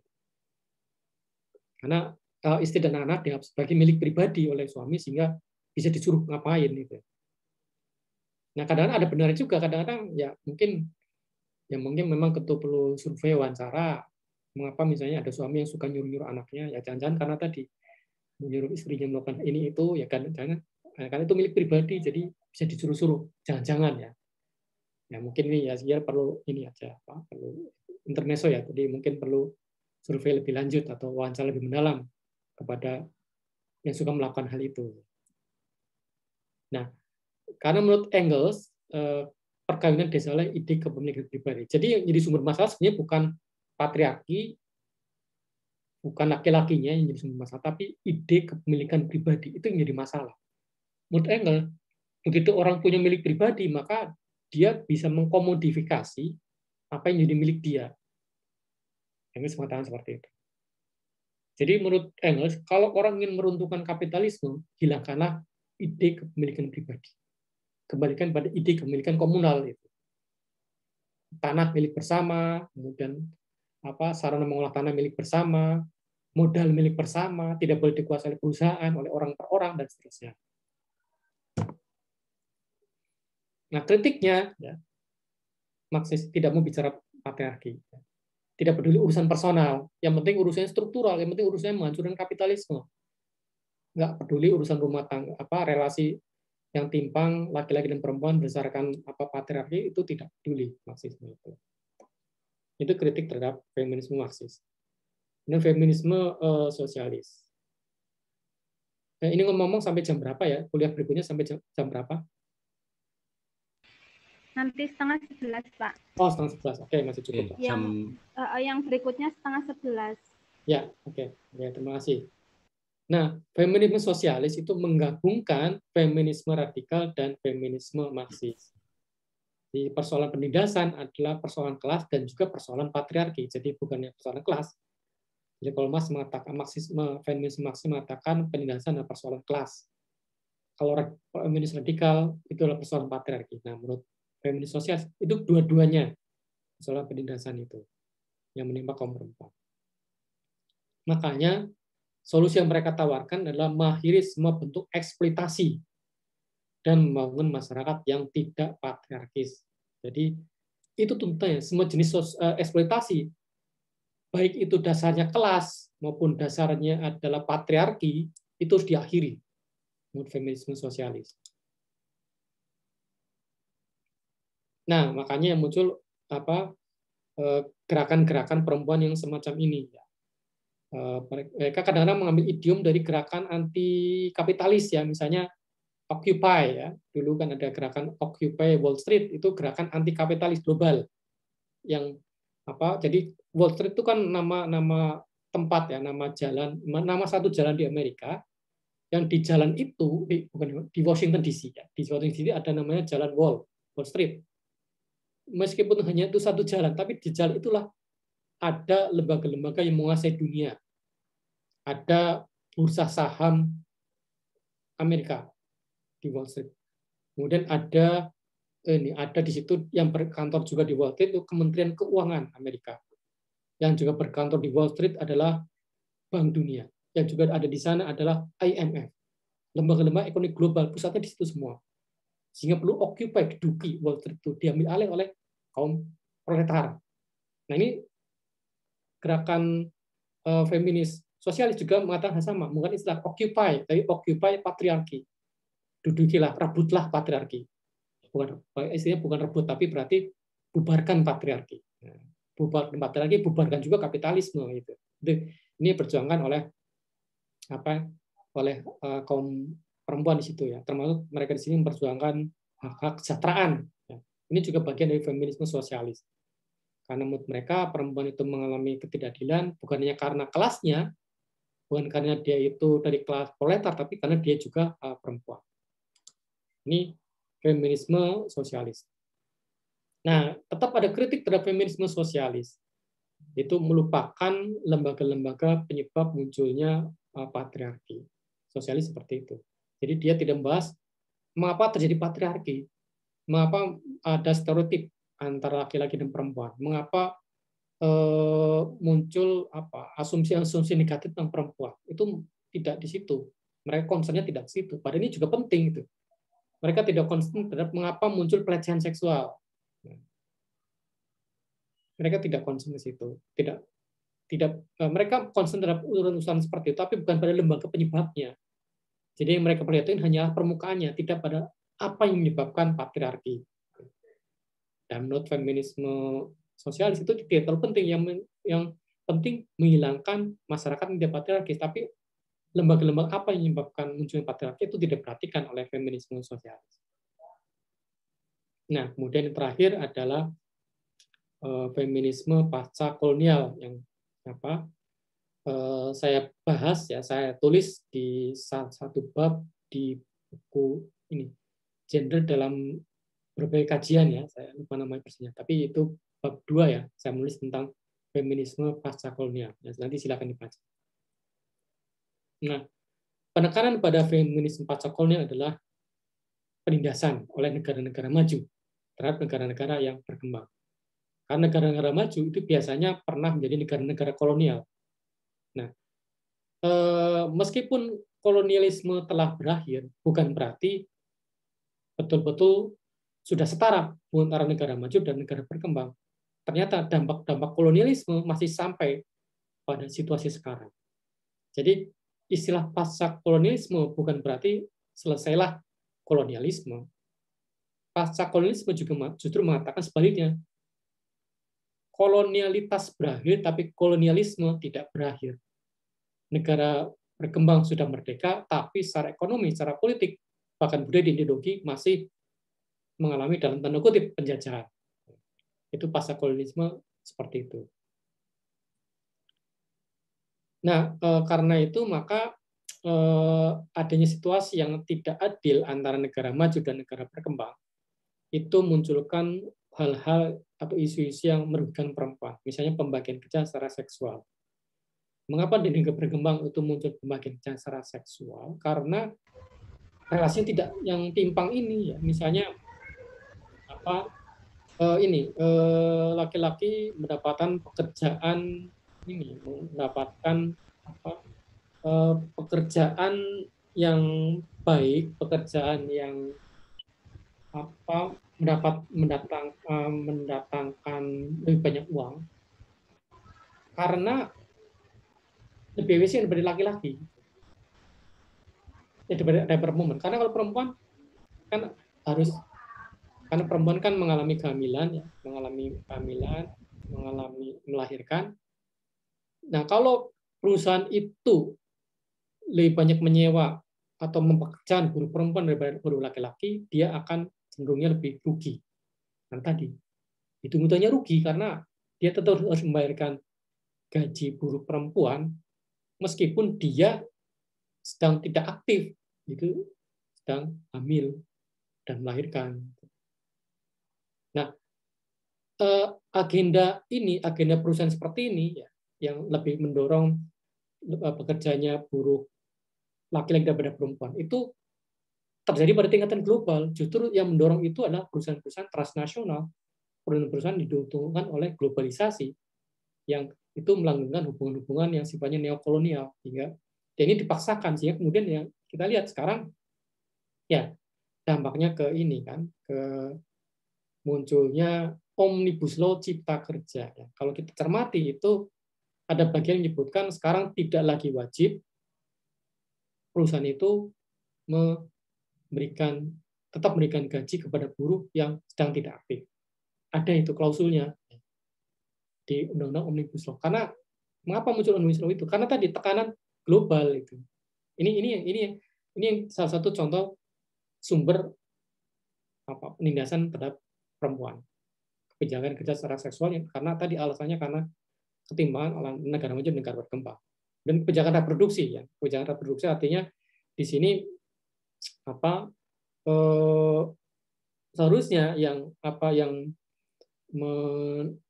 membuat perempuan itu melahirkan tidak melahirkan itu keputusannya di tangan perempuan. Tapi ini tidak.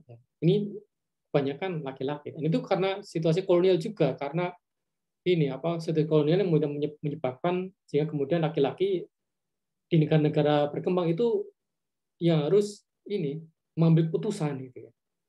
Sehingga kemudian terjadilah tadi ketimpangan tadi. Kemudian kekerasan seksual terkait politik internasional tadi seputar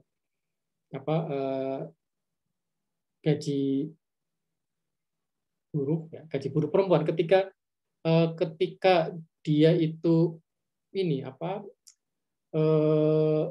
bekerja pada perusahaan-perusahaan global, perusahaan transnasional yang itu tadi mengutamakan buruh laki-laki pada buruh perempuan, itu kemudian akan menciptakan situasi kerja yang tidak harmonis, sehingga kemudian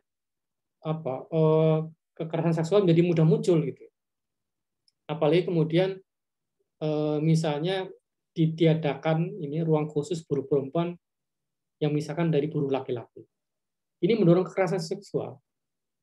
Nah, ditiadakannya ruang khusus untuk buruh perempuan itu karena kebijakan internasional, karena tadi terkait dengan perkembangan perusahaan transnasional yang semuanya menginginkan efisiensi dan efektivitas, sehingga biar efektif dan efisien maka ini tidak perlu ada ruang khusus untuk buruh perempuan. Ini yang menyebabkan munculnya kekerasan seksual terhadap perempuan. Kapitalisme global berdampak buruk terutama pada perempuan. Ini saya kira sudah banyak yang dibahas ya. Misalnya ini yang terdekat saja ya, misalnya di Purbalingga ya.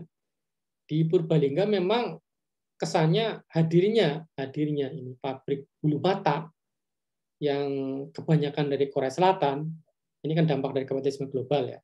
Ini kesannya itu menguntungkan perempuan karena kemudian banyak perempuan yang bisa dipekerjakan atau bekerja pada perusahaan-perusahaan bulu mata tadi.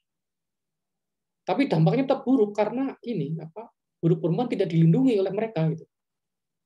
Nah, mereka tidak dilindungi karena tidak efisien, tidak efektif kalau perusahaan itu memberikan proteksi khusus pada buruh perempuan. Kemudian juga dari segi gaji, satu bulu mata itu hanya dihargai Rp250. Jadi gaji buruh perempuan didasarkan pada seberapa banyak dia bisa menghasilkan bulu mata. Dan dia kebijakan perusahaan sekarang itu tidak ada buruh tetap, semuanya buruh kontrak. Artinya dia bahkan kemudian sifatnya dialihkan menjadi pekerjaan home industry, ya. Sehingga dikerjakan di rumah, membuat bulu mata di rumah. Padahal membuat bulu mata itu ada dampak-dampak lingkungannya. Dan kalau itu dikerjakan di rumah, maka ada limbah-limbah dari hasil pekerjaan dia membuat bulu mata yang berdampak pada rumah tangganya, terutama pada perempuan. Nah, ini sebenarnya kalau diteliti lebih jauh, ini sumbernya kapitalisme global itu. 250, padahal seorang buruh itu ya paling, karena dia buruh perempuan, maka kemudian dia juga seringkali pekerjaan di rumah itu terganggu oleh aktivitas lainnya, maka bisa saja sehari itu dia hanya bisa menghasilkan mungkin maksimal itu 50 atau bahkan ada yang cuma 20. Akibatnya gajinya tidak tinggi, gajinya tetap rendah. Nah, sementara buruh laki-laki itu meskipun minim kesempatan di perusahaan bulu mata, tapi gajinya pasti lebih tinggi. Setidaknya mereka itu ya per bulan itu dapat 1 juta ya. Nah, buruh perempuan di sana tidak sebesar itu ya, seringkali sangat minim karena tadi hitungannya per bulu mata. Nah, ini contoh dampak buruk dari kapitalisme global. Nah, pabrik bulu mata bisa hadir masuk ke Purbalingga, masuk sampai dengan kabupaten yang katakanlah ada di pedalaman Jawa gitu ya. Itu karena ini tadi gelombang-gelombang kapitalis global yang membuat akhirnya perusahaan transnasional itu bisa hadir dengan mudah. Bahkan hadirnya perusahaan transnasional juga diatur dengan sistem aturan bahwa ini boleh tidak ada asosiasi pekerja. Jadi di Purbalingga itu tidak ada asosiasi pekerja, tidak ada SPSI. Padahal kalau ada serikat pekerja itu seharusnya bisa melindungi perempuan. Tapi gara-gara yang kebanyakan yang beroperasi di Purbalingga adalah perusahaan-perusahaan global, maka dia tidak terkena aturan-aturan lokal, termasuk perlunya serikat pekerja.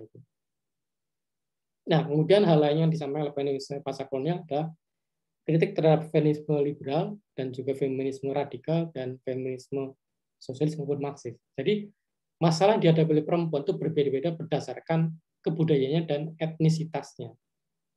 Jadi tidak sama masalah yang dihadapi perempuan di Indonesia dengan di Amerika, dengan di Inggris, dengan di Jerman atau di negara-negara yang lain yang sudah maju gitu. Kalau di negara tersebut mereka itu ya perjuangannya misalnya kesetaraan gaji gitu ya. Bahkan kalau di industri swasta sebenarnya kan masih timpang. Misalnya di dunia perfilman misalnya gaji aktor laki-laki itu masih lebih besar daripada aktor perempuan, daripada aktris. Ini contoh masalah yang dihadapi oleh masyarakat di sana. Tapi kalau di masyarakat Indonesia persoalannya lain lagi ya. Soalnya belum lagi soal kesetaraan gaji, tapi pembukaan lapangan kerja bagi perempuan. Meskipun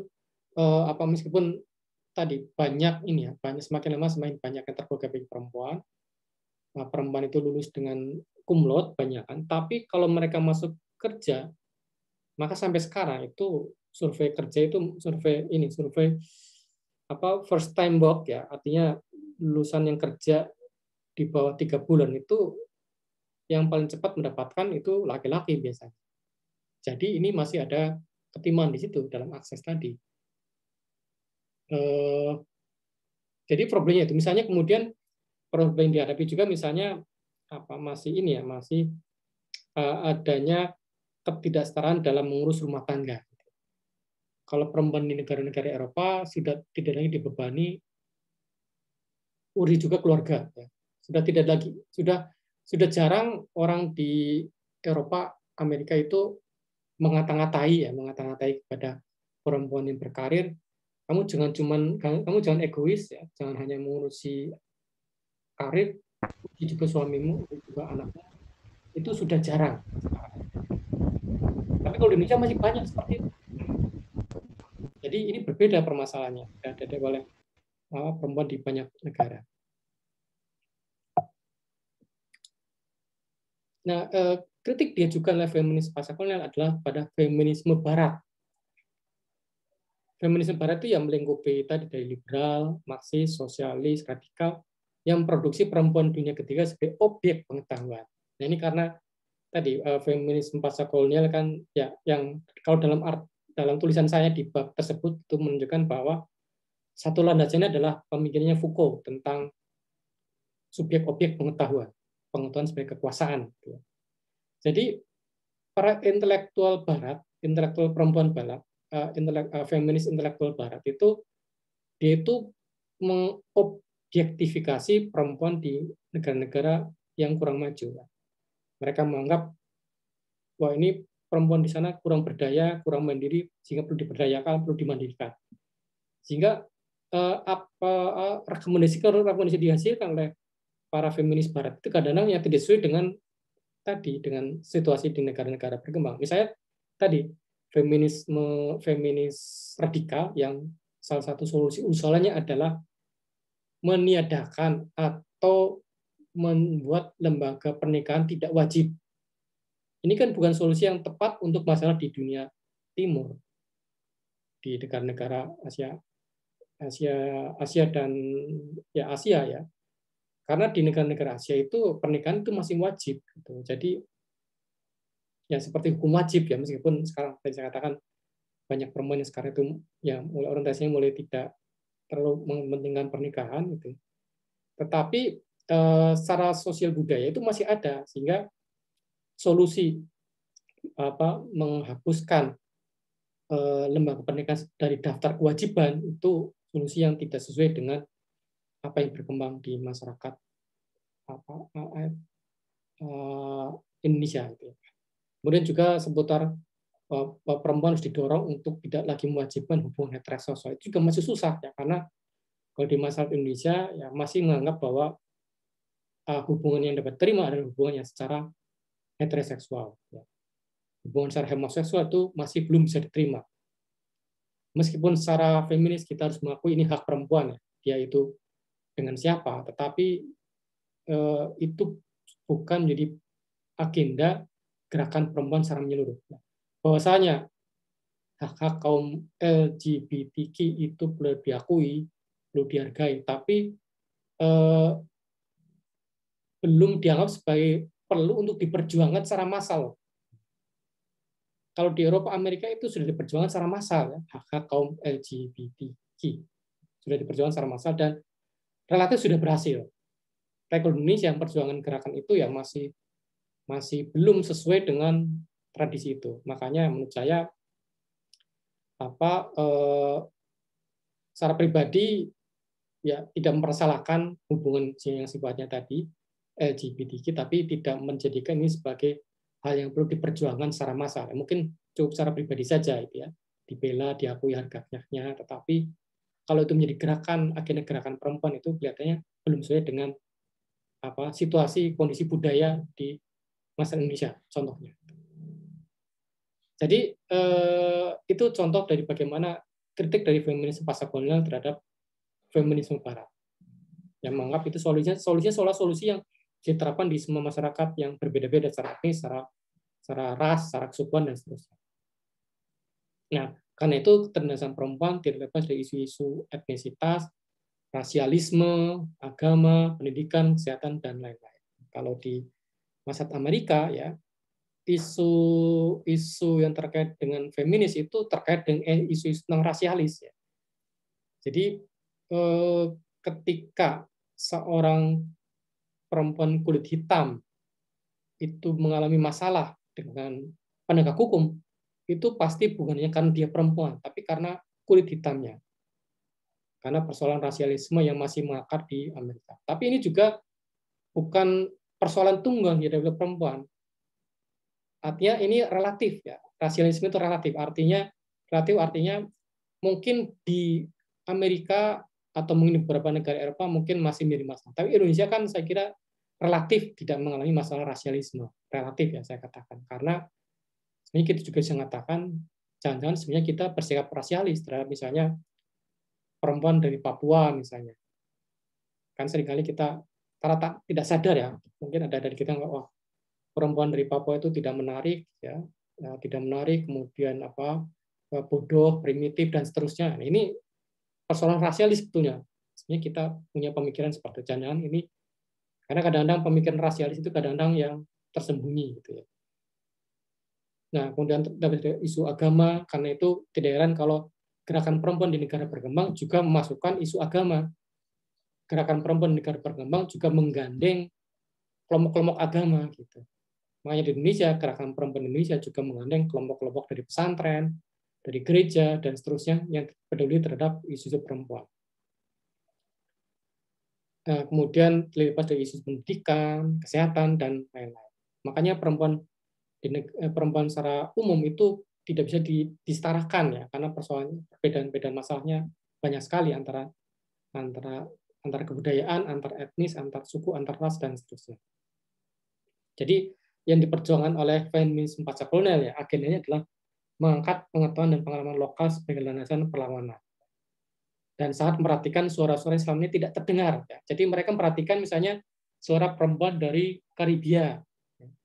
Mereka juga memperhatikan perempuan dari negara-negara Muslim. Karena kalau menurut feminis liberal, menurut sebagian feminis liberal itu negara-negara Muslim itu tidak peduli terhadap nasib perempuan, sehingga ya karena mereka dasarnya tidak peduli terhadap nasib perempuan ya sudah tidak perlu diajak dalam jaringan gerakan global. Tapi kalau feminis pasca kolonial itu mengajak kerjasama mereka dengan feminis Muslim dan negara-negara Muslim itu sangat dihargai ya. Termasuk seorang feminis perempuan dari Mesir yang Nawawi Al-Sadawi yang baru meninggal beberapa hari yang lalu ya. Dia feminis karena dia menulis novel-novel yang menggambarkan bagaimana ketertindasan perempuan di Mesir paling tidak ya. Bagaimana mereka ada hukum sunat perempuan, kemudian secara lahir itu sudah mengalami diskriminasi dan seterusnya. Dan itu almarhumah Nawawi Al-Sadawi dengan sebagai seorang feminis ya, yang baru meninggal beberapa hari yang lalu. Jadi perhatikan suara-suara Islam yang tidak terdengar. Perempuan petani di Amerika Latin, kemudian buruh perempuan di Hong Kong misalnya, kemudian feminis Muslim dari Indonesia itu diangkat ya, atau diperdengarkan suaranya. Dan saya kira saya kira dalam perkembangannya sekarang itu sudah mulai banyak feminis Barat yang mengakui kebenaran agenda-agenda pasca kolonial. Sehingga mereka yang tadinya alirannya liberal, tadinya alirannya radikal, sekarang jadi alirannya pasca kolonial. Nah, bagaimana kritik terhadap feminis pasca kolonial? Jadi aliran lainnya ya, ini belum saya tulis. Aliran lainnya menganggap bahwa feminis pasca kolonial karena terlalu mengangkat keberagaman itu seperti tidak punya standar tentang apa yang diperjuangkan oleh perempuan secara global. Jadi di HP itu kadang-kadang feminisme pasca kolonial itu kadang-kadang di HP itu AB terhadap penindasan yang berasal dari sumber-sumber patriarki misalnya.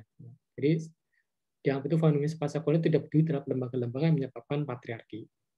Yang menurut feminisme radikal itu ya lembaga pernikahan, kemudian hubungan dan juga hubungan yang heteroseksualis diwajibkan. Itu saya kira kritik dari beberapa aliran feminis di luar pasca kolonial terhadap aliran feminis pasca kolonial. Jadi inilah yang diperjuangkan oleh feminis pasca kolonial. Jadi berjuang bersama, ya, we all can do it, we all can do it. Jadi berbagai ras, ya. Ada kulit putih, ya, ada kulit hitam, kemudian ada kulit berwarna atau kulit coklat, ya. Yang ada juga yang jelas menampakkan yaitu beragama apa dan seterusnya. Oke, saya kira itu yang dapat saya sampaikan. Ada yang mau ditanyakan?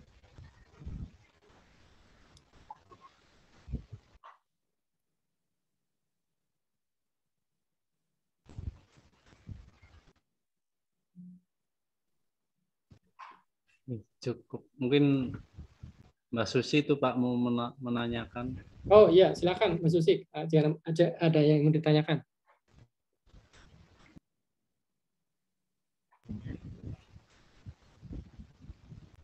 Halo, apakah suara saya kan? Ya, Ya, ya kedengaran Mbak. Jelas sekali. silakan Mbak Susi.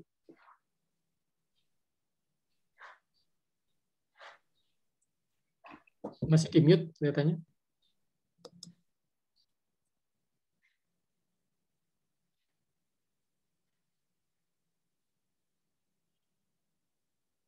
Atau boleh menuliskan di kolom chat kalau misalnya suaranya susah untuk keluar karena persoalan jaringan.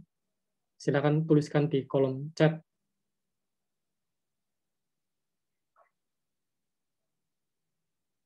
Atau yang lain saya kira juga boleh. Ada Mbak Herin, ya, Mbak Maria. Sudah Oh, ya. terdengar Pak? Ya, terdengar. Ya, Ya maaf. Iya. Ini saya melihat bahwa gerakan gender ini kan sudah berlangsung lebih dari 1 abad, karena gerakan gender ini kan sudah ada sejak akhir abad ke-19,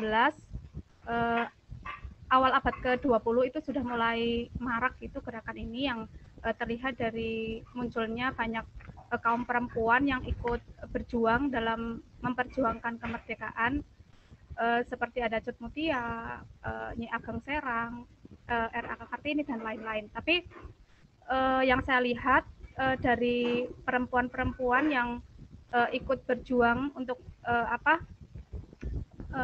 setara dengan laki-laki untuk memperjuangkan kemerdekaan ini, rata-rata itu dari kalangan menengah ke bawah gitu. Dan menurut saya itu kondisi itu tidak berbeda dengan saat ini gitu, karena yang saya lihat setelah gerakan feminisme itu berlangsung selama lebih dari 1 abad, itu belum ada perubahan yang signifikan menurut saya. Ya memang sekarang perempuan sudah lebih memiliki kesempatan dibandingkan masa dulu, tetapi menurut saya itu hanya di kalangan tertentu saja gitu, jadi belum secara menyeluruh. Ini bahkan di kalangan akademisi saja itu saya melihat bahwa perempuan-perempuan itu masih banyak yang belum memiliki kesadaran. Jadi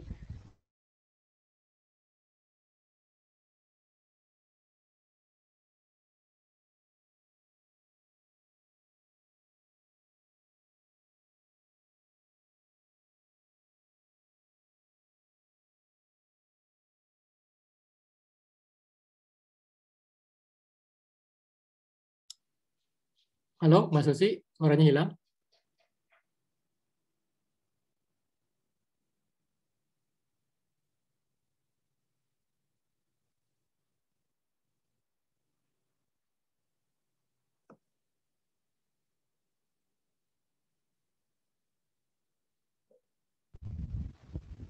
halo, Ya, silakan lanjutkan. ini kok terputus nggih? Ya. Oh nggih, karena banyak kaum perempuan yang belum menyadari bahwa dia itu tertindas seperti itu. Jadi memang seperti ini, kayak perempuan yang sudah bekerja, dia sudah punya kesempatan untuk keluar rumah untuk bekerja, tapi sebenarnya dia itu di sisi lain itu masih tertindas gitu. Terjadi transformasi, misalnya yang tadinya kan dia tulang rusuk menjadi tulang punggung gitu. Justru di situ menurut saya itu menjadi korban itu, karena kemudian laki-laki itu menjadi ya udah ini kan kesetaraan gender, berarti kamu yang cari nafkah, saya yang di rumah. Banyak yang seperti itu yang perempuannya bekerja, kemudian laki-lakinya malah jadi tidak bekerja, itu bukannya jadi dua-duanya bekerja untuk mencari nafkah. Jadi dan ketika saya ikut seminar tentang perempuan itu, kok saya melihat malah justru lebih banyak itu perempuan, padahal untuk penyadaran ini kan bukan hanya untuk kaum perempuan saja gitu, kaum laki-laki pun harus diberikan penyadaran untuk bagaimana dia lebih menghargai perempuan. Ini saya bukan berarti saya itu melihat bahwa perempuan yang selalu diposisikan di didoktrinasikan gitu ya, tidak seperti itu, tapi faktanya ketika kita melihat di media itu yang memang yang banyak menjadi korban kekerasan, banyak yang didiskreditkan gitu, itu memang kaum perempuan gitu. Tapi kenapa hanya justru perempuan yang disosialisasikan gitu. Jadi saya ini sekedar beropini ya. Jadi menurut saya kenapa sampai sekarang gerakan kesetaraan gender ini belum mencapai apa yang diinginkan, itu karena kurang sosialisasi sih menurut saya, sehingga para perempuan ini belum memiliki kesadaran. Bahkan yang saya lihat itu ironis sekali ketika saya lihat di media sosial, kaum perempuan banyak yang kemudian melakukan diskriminasi terhadap sesama kaum perempuan. Gitu. Mereka melakukan bullying, mereka melakukan body shaming gitu. Dan itu ironis gitu. Kenapa perempuan harus menyudutkan perempuan lain gitu? Misalnya kasus misalnya perselingkuhan. Kenapa yang dibully gitu hanya perempuannya, sementara laki-laki berselingkuh itu dianggap wajar gitu. Kemudian body gitu ya, badan gitu, ketika laki gendut itu gede tinggi dianggap gagah, tapi kenapa kalau perempuan gendut itu dianggap jelek seperti itu. Kemudian laki-laki juga, kalau laki-laki berkulit gelap itu dianggap gagah juga, maskulin, tapi perempuan berkulit gelap itu dianggap tidak baik seperti itu. Jadi hal-hal seperti itu masih sangat mudah kita jumpai itu di media sosial, dan perempuan masih justru menikmati diskriminasi itu. Gitu. Mereka asik-asik saja mengikuti standar yang ada. Yang tidak mengikuti standar itu malah justru kena bully, itu bukannya dibela. Demikian Pak, terima kasih. Ya, terima kasih. Ini saya komentar balik sedikit ya, karena waktunya sudah hampir jam 10:30. Jadi memang saya kira betul sekali yang disampaikan. Seharusnya memang tentang kesadaran gender itu sesuatu yang perlu kita ajarkan ya. Kalau perlu sejak kecil, semenjak dini kepada anak-anak kita, bukan hanya menunggu setelah dewasa gitu. Kalau menunggu setelah dewasa kadang-kadang lebih susah. Jadi tembok-tembok yang mengatasi yang membelenggu pemikiran kita sehingga kita itu punya bias gender itu kadang-kadang susah dihancurkan ketika sudah dewasa. Jadi sebaik-baik memang keadilan kesetaraan gender itu diperjuangkan semenjak kecil, ya paling tidak kepada anak-anak kita. Karena sudah terlanjur dewasa kadang-kadang itu temboknya terlalu tebal gitu ya. Nah itu saya kira betul bahwa laki-laki juga harus menerima sosialisasi semacam ini, diseminasi semacam ini, dan itu sebetulnya juga itu juga sebenarnya menjadi perjuangan dari perguruan tinggi juga sebetulnya. Karena itu dalam beberapa kali kesempatan ya kami di Pusat Penelitian Gender Anak dan Pelayanan Masyarakat di PPM Unsud itu ketika mengadakan kegiatan yang terkait dengan isu-isu gender, termasuk isu anti kekerasan seksual ya terhadap sivitas akademika, itu ya laki-laki dan perempuan juga diundang gitu. Bukannya yang perempuan saja ya. Bahkan kadang-kadang perhatian kami lebih banyak yang kepada laki-laki, karena kalau perempuannya saya kira sudah cukup punya kesadaran, tapi laki-lakinya yang belum. Kemudian hal lain lagi yang ingin juga saya komentari itu ini, contoh memang menarik tadi ketika muncul kesadaran bahwa perempuan itu boleh punya karir juga, laki-laki juga boleh mengurusi rumah tangga, itu seharusnya berdasarkan kesepakatan itu. Jadi seolah-olah ini sudah liberal ya, perempuan boleh punya karir, tapi sebenarnya belum liberal, karena kalau liberal itu berarti harus ada perjanjiannya, kontraknya. Oke, kamu saya cari nafkah ya, istri, tapi kamu ngurusi anak, dan itu harus betul-betul dilaksanakan. Jangan sampai saya cari nafkah, kamu di rumah, tapi yang ngurus anak saya. Ya itu jangan sampai seperti itu ya. Jadi harus kesepakatan. Jadi itu boleh saja ya. Laki-laki ingin hanya mengurus anak di rumah saja, perempuan itu bekerja. Tapi harus berdasarkan kesepakatan yang bebas. Artinya bebas itu tidak ada yang memaksa harus ini harus itu gitu ya. Saya ada beberapa sebenarnya sudah menerapkan itu. Jadi ada juga beberapa teman dosen saya sendiri yang juga sudah seperti itu. Jadi yang suaminya itu memang mengurus anak, mengurus rumah, yang perempuannya bekerja sebagai dosen. itu nggak masalah ya, karena memang itu kesepakatan yang memang sudah kesepakatan yang sudah diambil sejak awal ya, dari awal disepakati seperti itu berdasarkan kemampuannya masing-masing, dan itu secara sukarela dan secara bebas dan betul-betul sesuai dengan konsekuensinya. Jadi karena yang ada di rumah itu yang suami, yang ngurus semuanya ya suami gitu. Jangan ya, perempuan juga tetap ngurus itu, tapi bukan menjadi beban dia, bukan menjadi beban utama dia gitu. Jadi saya kira seperti itu. Jadi harus disadarkan bahwa itu kalaupun ada kesepakatan itu bagus, tapi itu jangan sampai itu kesepakatan yang dipaksakan oleh satu pihak ke pihak lainnya. Dan konsekuensinya juga tadi, konsekuensinya sesuai dengan aturan main yang ada. Jadi kalau memang tugasnya istri itu mencari nafkah, laki-laki di rumah, ya jangan sampai semua urusan anak itu semuanya diserahkan kepada istri.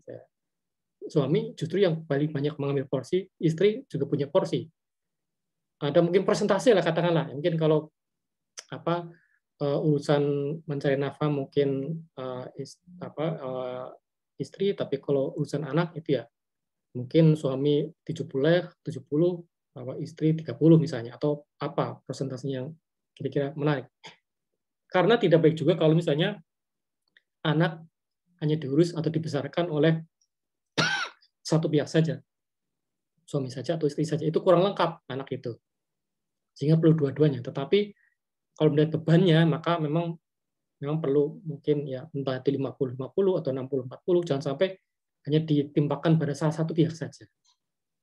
Ya, saya kira itu mungkin yang dapat saya sampaikan. Mungkin mohon maaf tidak bisa meneruskan, memberi kesempatan pada yang lain ya, karena ini saya kira sudah jam 10:30. Ini kesempatan bagi dosen lain, ini tidak baik saya mengambil alih jatahnya. Ya.